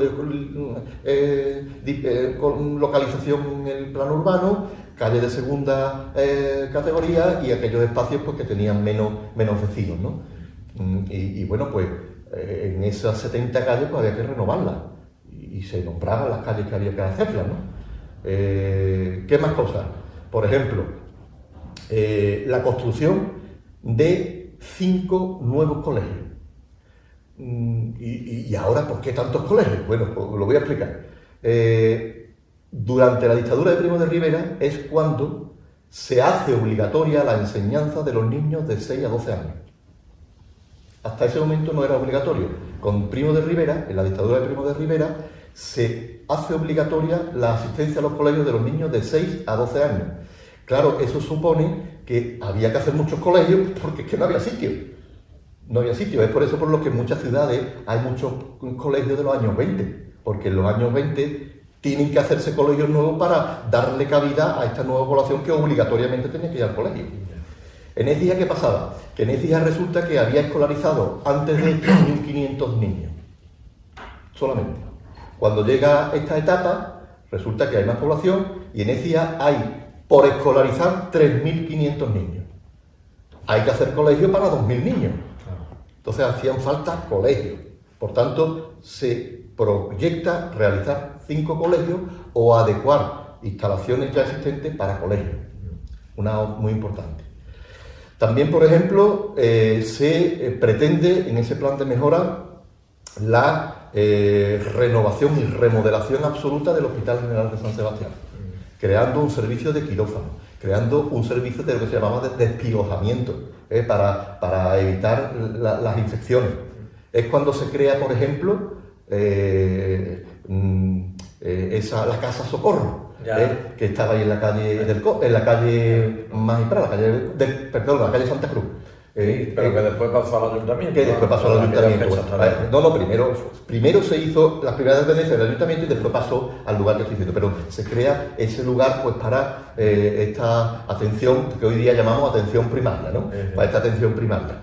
¿Qué más?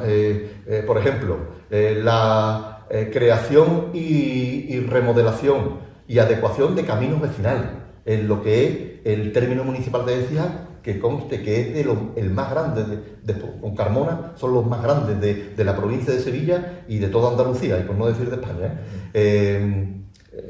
Por tanto, las travesías, por ejemplo, de la población. Las travesías me refiero al paso de la carretera por el pueblo, lo que nosotros conocemos como la carretera general, que hoy día pues la avenida Andalucía. Eso era una travesía y a la adecuación de esa travesía. Y lo que también es muy importante, en ese plan de mejora es donde, por primera vez, de una forma general, se va a decir cómo hay que urbanizar la zona del Cerro de la Pólvora. Es decir, lo que hoy conocemos como el Parque de Andalucía, el Parque de la Avenida de Andalucía, que antes era el Parque de Nuestra Señora de Lourdes, y hoy día es el Parque de Andalucía.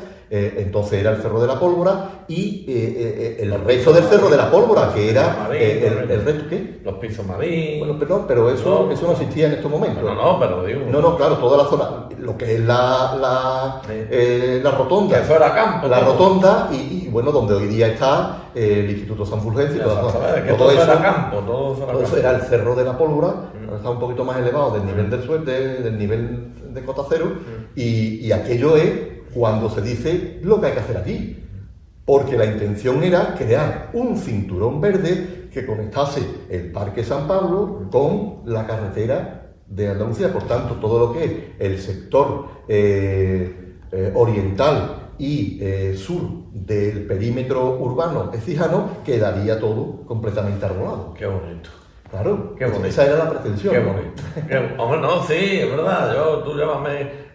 Pero qué bonito hubiera sido el Parque San Pablo prolongado hasta llegar al Instituto San Fulgencio. Vamos, eso. Que de hecho, verás, prolongado está, pero claro, con el paso de la carretera era el que impedía que se conectase directamente, ¿no? Que conectase directamente, porque claro, no se podía hacer, pero realmente el cinturón sigue existiendo como... Y yo te pregunté, ¿los dineros dónde venían? Bueno, ahora, segunda parte. El plan de mejoras, por tanto, era impresionante. Tan impresionante fue y tanto impacto causó en la sociedad ecijana del momento, y con tanto énfasis lo defendió su alcalde y se aprobó en el ayuntamiento, que los directores de los tres periódicos que había por entonces publicados en Écija, periódicos semanales que se publicaban quincenales, que se publicaban en Écija, propusieron que Luis Saavedra Manglano fuera proclamado hijo adoptivo y predilecto de la ciudad, y de hecho así lo fue. Los directores de los tres periódicos de diferentes, no partidos porque en ese momento no había, pero sí de sensibilidades, para llamarlo así, políticas, se pusieron de acuerdo para decir, a este hombre hay que ponerlo en un altar. Hijo adoptivo y predilecto. Y lo nombraron hijo, claro, eso fue adoptivo porque era de fuera, y predilecto por lo que había hecho, evidentemente, ¿no? Entonces, en estos momentos, Luis Saavedra Manglano para Écija era aquí la figura indiscutible. Una cosa que está diciendo Rafael que, claro, casi todo se nos viene a la cabeza. Hay dos cosas aquí. Primero, cómo lo hizo y después, qué se hizo. Es que esto es lo más importante. ¿Cómo lo hizo? ¿Cómo lo quería hacer? Bueno, en este momento he dicho antes que el gobierno central, el gobierno de Madrid, del país, daba libertad en el uso de su presupuesto a los ayuntamientos para poder hacer estas cosas. Pero claro, esto era muy insuficiente el que el presupuesto de un ayuntamiento en este momento pudiera echarse a su espalda toda esta cantidad de obras que había que hacer. Imposible. ¿Qué se le ocurre a Luis Saavedra Manglano? Y propone, y además así se aprueba, pues embarcar a la ciudad de Écija en un empréstito, en un préstamo. Esto no nos suena raro porque todavía se sigue haciendo. Hipotecar la ciudad. Claro, pero bueno, es que eso se sigue haciendo. Los préstamos municipales, es necesario pedir dinero para poder hacer cosas, ¿no? Eso en parte es normal. Pero esto tampoco fue una idea exclusiva de Luis Saavedra y Manglano. Luis Saavedra y Manglano tenían un ejemplo extraordinario que seguir. Y el ejemplo extraordinario que seguir que tenía era el de Sevilla. En Sevilla estaba entonces José Cruz Conde como gobernador civil. José Cruz Conde, una figura en esta época importantísima. La calle Cruz Conde también. Claro, José Cruz Conde era el gobernador civil de la provincia. No me estoy dando yo de cosas. Vamos a tener que hacer más vídeos, Clemente. No, para. Para. Gobernador civil de la provincia. Entonces, en esta época en Sevilla, ¿qué es lo que estaba pasando? Que se estaba ejecutando las obras de la Exposición Universal de 1929. Sevilla estaba ahora mismo en plena explosión. Entonces, el que se encargaba de toda la dirección y todo lo que era la cuestión de la Exposición Iberoamericana de 1929 era el Marqués de Columbí. Y el Marqués de Columbí, para hacer esto en Sevilla, hizo un empréstito a la ciudad y embarcó a la ciudad en un empréstito para poder pagar todo lo que se hizo. Claro, ese fue el modelo que siguió Luis Saavedra y Manglano aquí. Lo de Sevilla fue un poquito antes y Luis Saavedra y Manglano dice, pues eso es lo que vamos a hacer nosotros en Écija. Vamos a pedir un préstamo y así tenemos dinero y liquidez para poder hacer la obra. Claro, eso suena un poco raro aquí en Écija cuando no se estaba acostumbrado a estas cosas, porque eso parecía de cosas de más capital, ¿no? De más ciudad. Y Luis Saavedra y Manglano tuvo que explicar muy bien, y que lo hizo muy bien porque por lo visto tenía un gran don de palabra y era un hombre con unos grandes recursos de retórica, y entonces lo explicó muy bien y convenció al ayuntamiento. Clemente. No me compares conmigo. ¿Ahora? Yo no conozco las cosas que no tienen nada que ver. La cuestión, entonces, ¿qué ocurre? Pues que propuso dijo, vamos a ver, señores, un empréstito, vamos a pedir un dinero a aquellos que nos puedan aportar, se crea una sociedad a partir de la cual vamos nosotros a captar una liquidez que después vamos a ir pagando poco a poco. Bueno, aquello se aprobó. Y, por tanto, se decide iniciar las obras. Ahora empiezan los problemas, porque ya hay que ejecutar. El plan perfecto, buenísimo, pero ahora hay que ejecutarlo. El dinero, en teoría, se tiene. Vamos a hacerlo. Primera cuestión, vamos a ver por dónde empezamos, porque todo a la vez no se puede hacer. Y claro, la prioridad fue, primero, infraestructura, servicios públicos. Vamos a arreglar las calles, vamos a arreglar la travesía, vamos a reordenar la zona del Cerro de la Pólvora, lo que hoy día es la Avenida Andalucía, vamos a dedicarnos primero a esto. Y vamos a lo primero que venga de dinero para esto. De hecho, en el presupuesto era la partida más amplia. Se dedicó 1 millón de pesetas de entonces a toda esta cuestión. Vale, vamos a hacerlo. ¿Y quién hace esto? ¿A quién le encargamos esta obra tan grande? Claro, en esa época, empresas y contratas que llevasen un trabajo tan amplio no había aquí. ¿A quién se busca? Pues se busca a una contrata de Madrid, a una empresa que se llama Contrata y Obra Madrileña, Sociedad Limitada, me parece Miquela. Y se llega a un acuerdo con esta empresa y esa es la empresa que va a realizar los arreglos. Aquí, por ejemplo, es cuando se empiezan a asfaltar las ciudades, o sea, algunas calles, se empiezan a utilizar el hormigón blindado, era un hormigón que se denomina tipo macadam, que en esa época era lo último. Es decir, llegan lo que se estaba utilizando en las capitales. Se readoquinan algunas calles, otras se adecuan, y bueno, esta empresa es la que se dedica a hacerlo. Tenemos la mala suerte que aquí, en esos momentos, nos encontramos que el arquitecto que teníamos municipal dimite.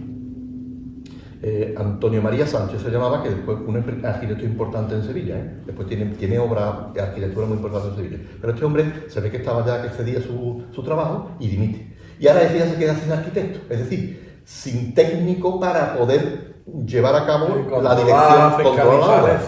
¿Y ahora qué hacemos? Ahora resulta que tienen que buscar arquitectos. Bueno, pues van a acudir a un arquitecto madrileño, qué casualidad, madrileño. Se llamaba el hombre Luciano Solachi. Luciano Solache viene para Écija, se queda como arquitecto municipal, a raíz de esto, lo nombran arquitecto municipal con una serie de condiciones y se dedica pues a controlar, a llevar la dirección de la cuestión.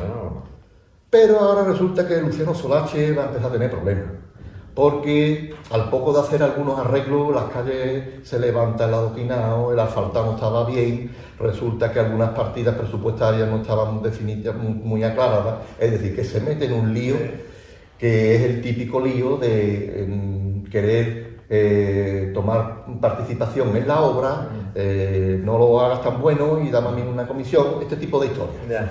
Y entonces Luciano Solache, para que todos lo entendamos, sale rana. Ya. Sale rana. Sí. Y la cosa pues no avanza como tenía que avanzar. Entonces, la idea era muy buena, pero al final no se arreglan las 70 calles. Esas 70 calles van a arreglarse muy pocas. Y esas pocas que se arreglan son siempre en las zonas más privilegiadas de la ciudad. Lógico. Bueno, otra cuestión. Empieza el arreglo de las calles. Bueno, la segunda cuestión importante a las que se quiere arreglar y que se quieren los colegios, las escuelas. Vamos a hacer escuelas. ¿Qué pasa? Que quien decía no había escuelas, sí, pero se quedan insuficientes. Y entonces lo que se decide es hacer escuelas. Se hace, de las que se pretenden 5, realmente se hacen una. Las otras no se van a poder llevar. No les dio tiempo. Ya. Vamos a dejarlo ahí, no les dio tiempo. Ya no es que tuvieran dinero, es que no dio tiempo a más. ¿Cómo se fueron apañando? Pues utilizando edificios públicos, ¿no? Edificios municipales, habilitándolos como escuelas. Otra cuestión también importante, en la que costó dinero, no era mayor dinero, pero sí que era importante, por ejemplo, la ubicación de los cuarteles de la Guardia Civil. La Guardia Civil en estos momentos, antes de esta época, estaba en la iglesia de las Monjas Blancas. Sí, lo digo los otros días, que yo no lo sabía. Sí, en la calle Mayor.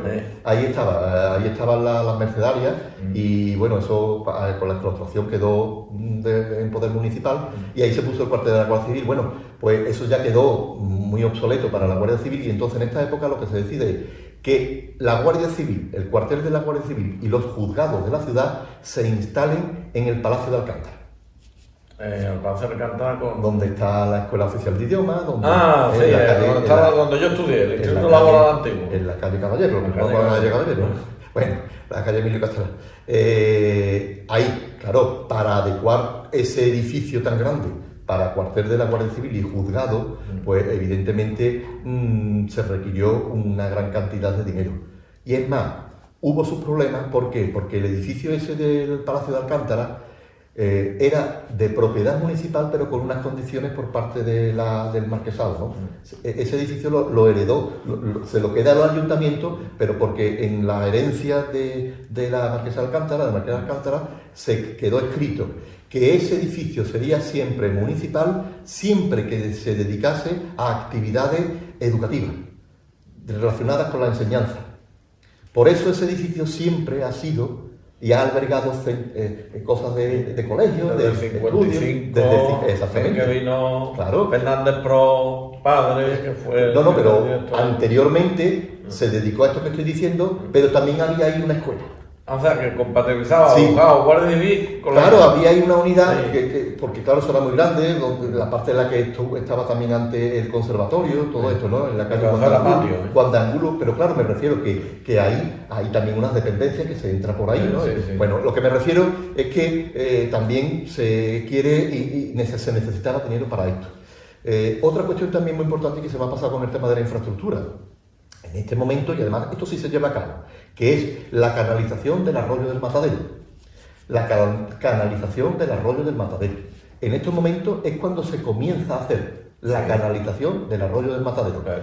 Canalización. Eso, porque yo, que nací en el 53, yo recuerdo los años 50 haber jugado en el arroyo. Claro, porque tú lo que has visto es... En la calle Arroyo. En los años 50 lo que se hizo fue el abovedamiento de lo que es el taparlo, el dejarlos ya... Se pasaba incluso por la avenida donde le dicen los pisos del ayuntamiento, allí en la avenida de Miguel Cervantes, el arroyo pasaba por ahí. Y eso pasaba por la calle Arroyo, por eso se llama la calle Arroyo. Pero seguía después por allí, claro, por el Campo Fútbol. Claro,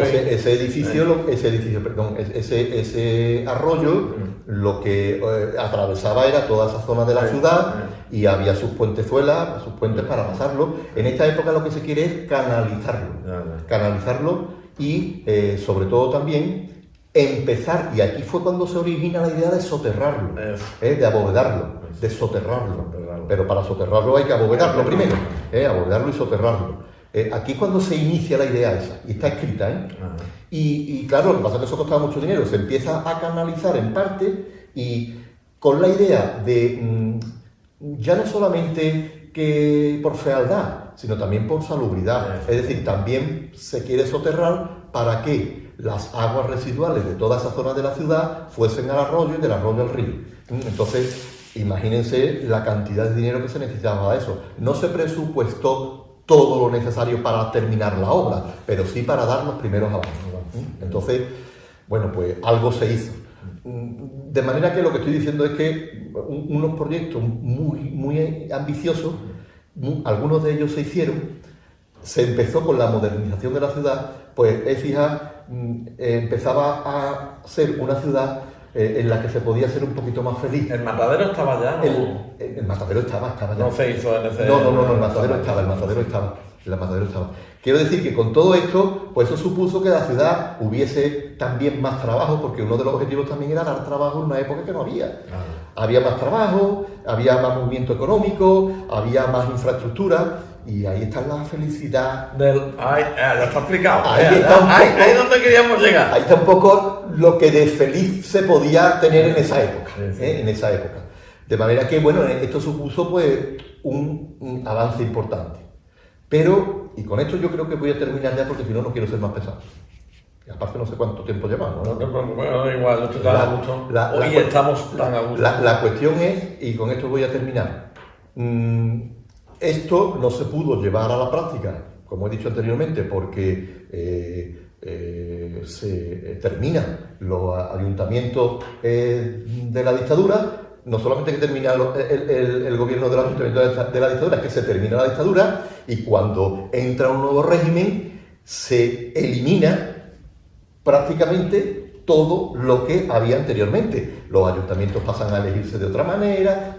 Entendible que ya en las elecciones municipales del 31 pues cambia todo el panorama, ya con la instauración de la República, que fue un cambio total y radical del sistema de gobierno, pues está claro que todo el que estaba en el poder en esos momentos pues pasó, se quitó de en medio.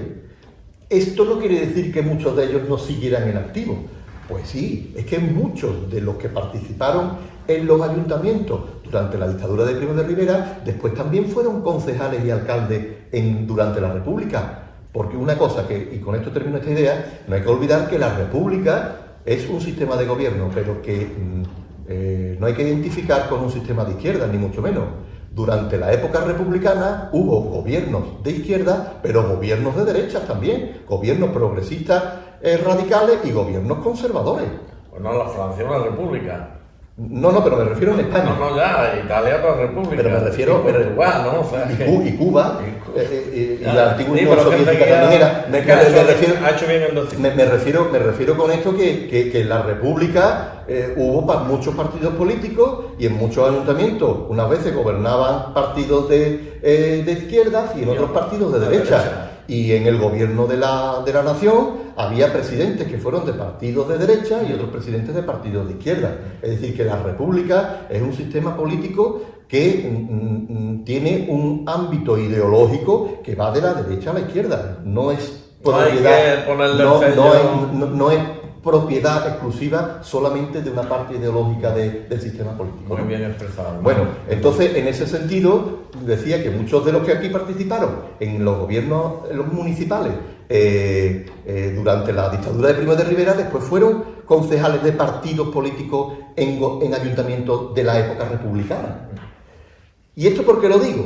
Porque eso fue lo que hizo posible, no que estuvieran participando, sino que los alcaldes que después sucedieron a Luis Saavedra y Mangrano, fuesen del signo que fuesen, ya fuesen más conservadores, ya fuesen más progresistas, ya fuesen de un partido o de otro, tuvieron en cuenta ese plan de mejora. Qué importante eso, qué importante. Claro, por eso también fue el acierto aquí en Écija, ¿no? Tuvieron en cuenta ese plan de mejora. No lo llamaban entonces plan de mejora, pero los demás gobiernos que hubo tanto en la República como incluso después en los primeros ayuntamientos durante la dictadura franquista, echaron mano del plan de mejora de Saavedra y Manglano y continuaron en esa línea. Por eso, muchas de las propuestas que se plantearon en ese plan de mejora de Saavedra y Manglano se terminaron en los años 50 o los años 60, porque nunca se abandonaron. Estuvieron en algunas épocas, evidentemente durante la Guerra Civil, estuvieron ahí en stand-by y no se hizo nada, porque no se podía, pero después se recuperan.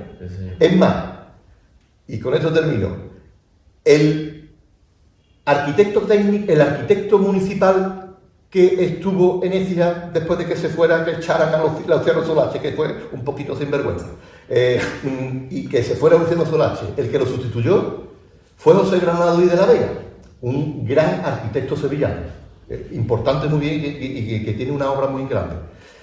Ese hombre fue el arquitecto municipal de Écija durante la República, durante los gobiernos municipales de la República, fuese del signo político que fuese. Pero es que siguió siendo el arquitecto municipal también durante los primeros años de la dictadura de Franco. Y entonces, en la cabeza de ese técnico seguía vigente el plan de mejora que estaba realizándose.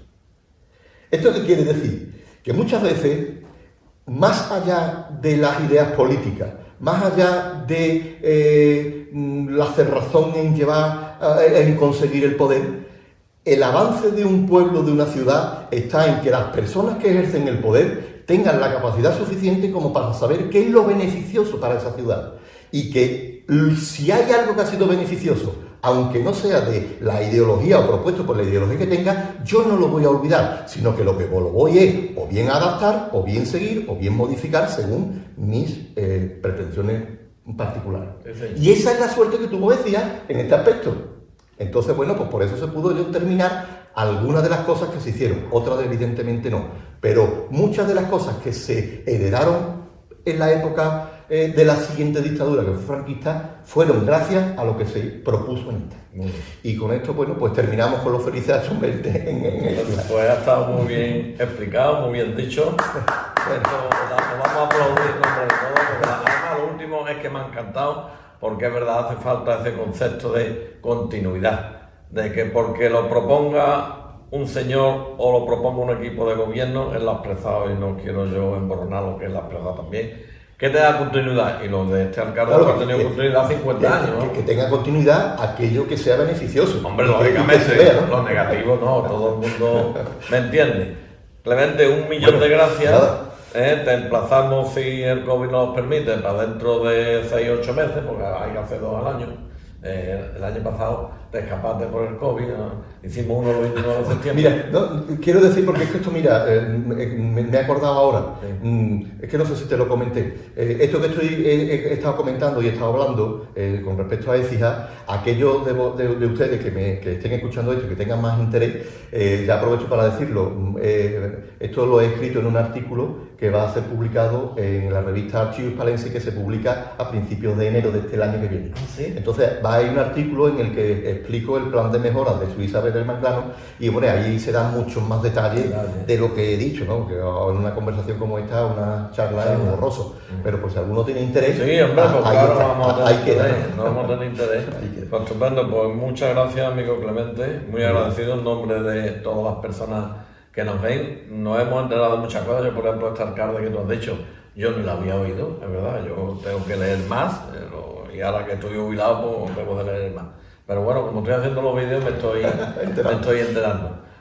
Con permiso ahora les quiero decir a todos los que veis los vídeos que estáis en Écija, los que, claro, los que estáis por ahí fuera en el resto del mundo, ¿no? Pero los que estáis en Écija, y los que lo vais a ver el próximo miércoles de la semana próxima en Tele-Écija a partir de las 10:30 de la noche, que lo emitirán. Pues que aquí el amigo Clemente, como académico de la Real Academia Luis Vélez de Guevara de Écija, el viernes que viene, día 9, el día viernes 9, a las 8 de la tarde, a las 20 horas, en el salón del Palacio de Benamejí, va a dar una conferencia que va a ser presentado por mi buen amigo Bueno, también. es conferencia de presentación del libro, ¿no? Conferencia de presentación del libro, gracias por la corrección, por el buen amigo y arquitecto don Fernando Martín San Juan, y que va a versar sobre los casinos écijanos. Lógicamente el aforo estará limitado al número de personas que estipulan las normativas vigentes del COVID. Yo no sé cuántas personas serán, pero además va a haber también, y me voy a anticipar, que no sé si me debo de anticipar, pero bueno, pido perdón si molesto a alguien, pero creo que no voy a molestar a nadie. Como el aforo es el aforo y además el primer acto que se hace después del COVID en la academia, tú me corriges, pues la presidenta y la junta correspondiente y demás ha decidido darlo por internet, ofrecer por internet. Sí, ¿no? se podrá ver por streaming. Por streaming. Y va a versar sobre los casinos écijanos, algo así. ¿Nos puede anticipar algo y si me he equivocado en algo? No, lo has dicho todo muy bien. Lo único es que yo no sé tampoco ahora mismo, no recuerdo el aforo, pero claro, tendrá que ser reducido para... No, reducido es porque lo pone... Pero bueno, no lo he visto. el que esté interesado creo que va a tener un enlace, se le va a proporcionar un enlace para que lo pueda ver en directo desde su casa. Así que bueno... el que pueda ir, que vaya. El que pueda ir o que vaya. Y bueno, nada más que con los amigos y los académicos, seguro que ellos... y el que no, bueno, el que quiera, pues que lo vea. La cuestión es, el tema sobre los casinos écijanos es simplemente, verán, lo explico muy rápido. Yo trabajé el tema de los casinos en Écija, sobre todo la cuestión arquitectónica, para realizar mi discurso de entrada en la academia. Pero claro, vi que sobre ese tema había mucho que decir. Entonces, claro, eso me dio pie para iniciar una labor de investigación y de trabajo que me ha llevado pues, a la realización de un volumen específico sobre los casinos de Écija, dedicándome a 3 aspectos fundamentales, hablando un poco de lo que sería la sociabilidad, es decir, las relaciones humanas y lo que conlleva el casino como lugar de encuentro de socios y de actividades sociales. Por otro lado, lo que es la arquitectura en el sentido de que cómo en Écija se crean y se construyen 2 edificios específicos para hacer casinos y por tanto tienen una arquitectura tipológicamente muy determinada, con un estilo, cada uno de ellos determinado. Y por otro lado también, un aspecto que considero también importante, ¿no? Que es cómo en la participación de los casinos y dentro de los socios de los casinos, pues había muchas personas que tuvieron desde el apartado político una presencia muy importante en la vida pública écijana, andaluza y española. Entonces, el casino écijano, que era el casino de artesanos, que es el más antiguo, es el que yo he tomado como modelo, pues para analizar aquellas figuras, sobre todo presidentes y figuras más importantes, que ocuparon cargos públicos en la época. Entonces, en el apartado de política, lo que hablo es de cómo en los casinos era el centro neurálgico de la actividad política del momento y cómo muchos de sus socios, que también forman parte de su equipo directivo, fueron alcaldes, fueron concejales, fueron diputados provinciales y algunos de ellos fueron incluso diputados en el Parlamento Nacional, en el Parlamento de Madrid. Entonces, de eso va el libro y claro... La conferencia está la conferencia al respecto. Y el presentador que se ha buscado, pues Fernando, que te va claro, a hablar de Fernando. No, yo se lo agradezco, aprovecho también para decirlo, porque además Fernando ha sido el que es un figura, como decimos. Ha prolongado. Si tenemos un figura aquí, no. Fernando Martín San Juan, otro figura. Fernando Martín San Juan ha tenido la amabilidad y la deferencia de prologarme el libro y bueno, él será el que creo que le corresponde presentar el libro. Bueno, pues ya lo saben ustedes.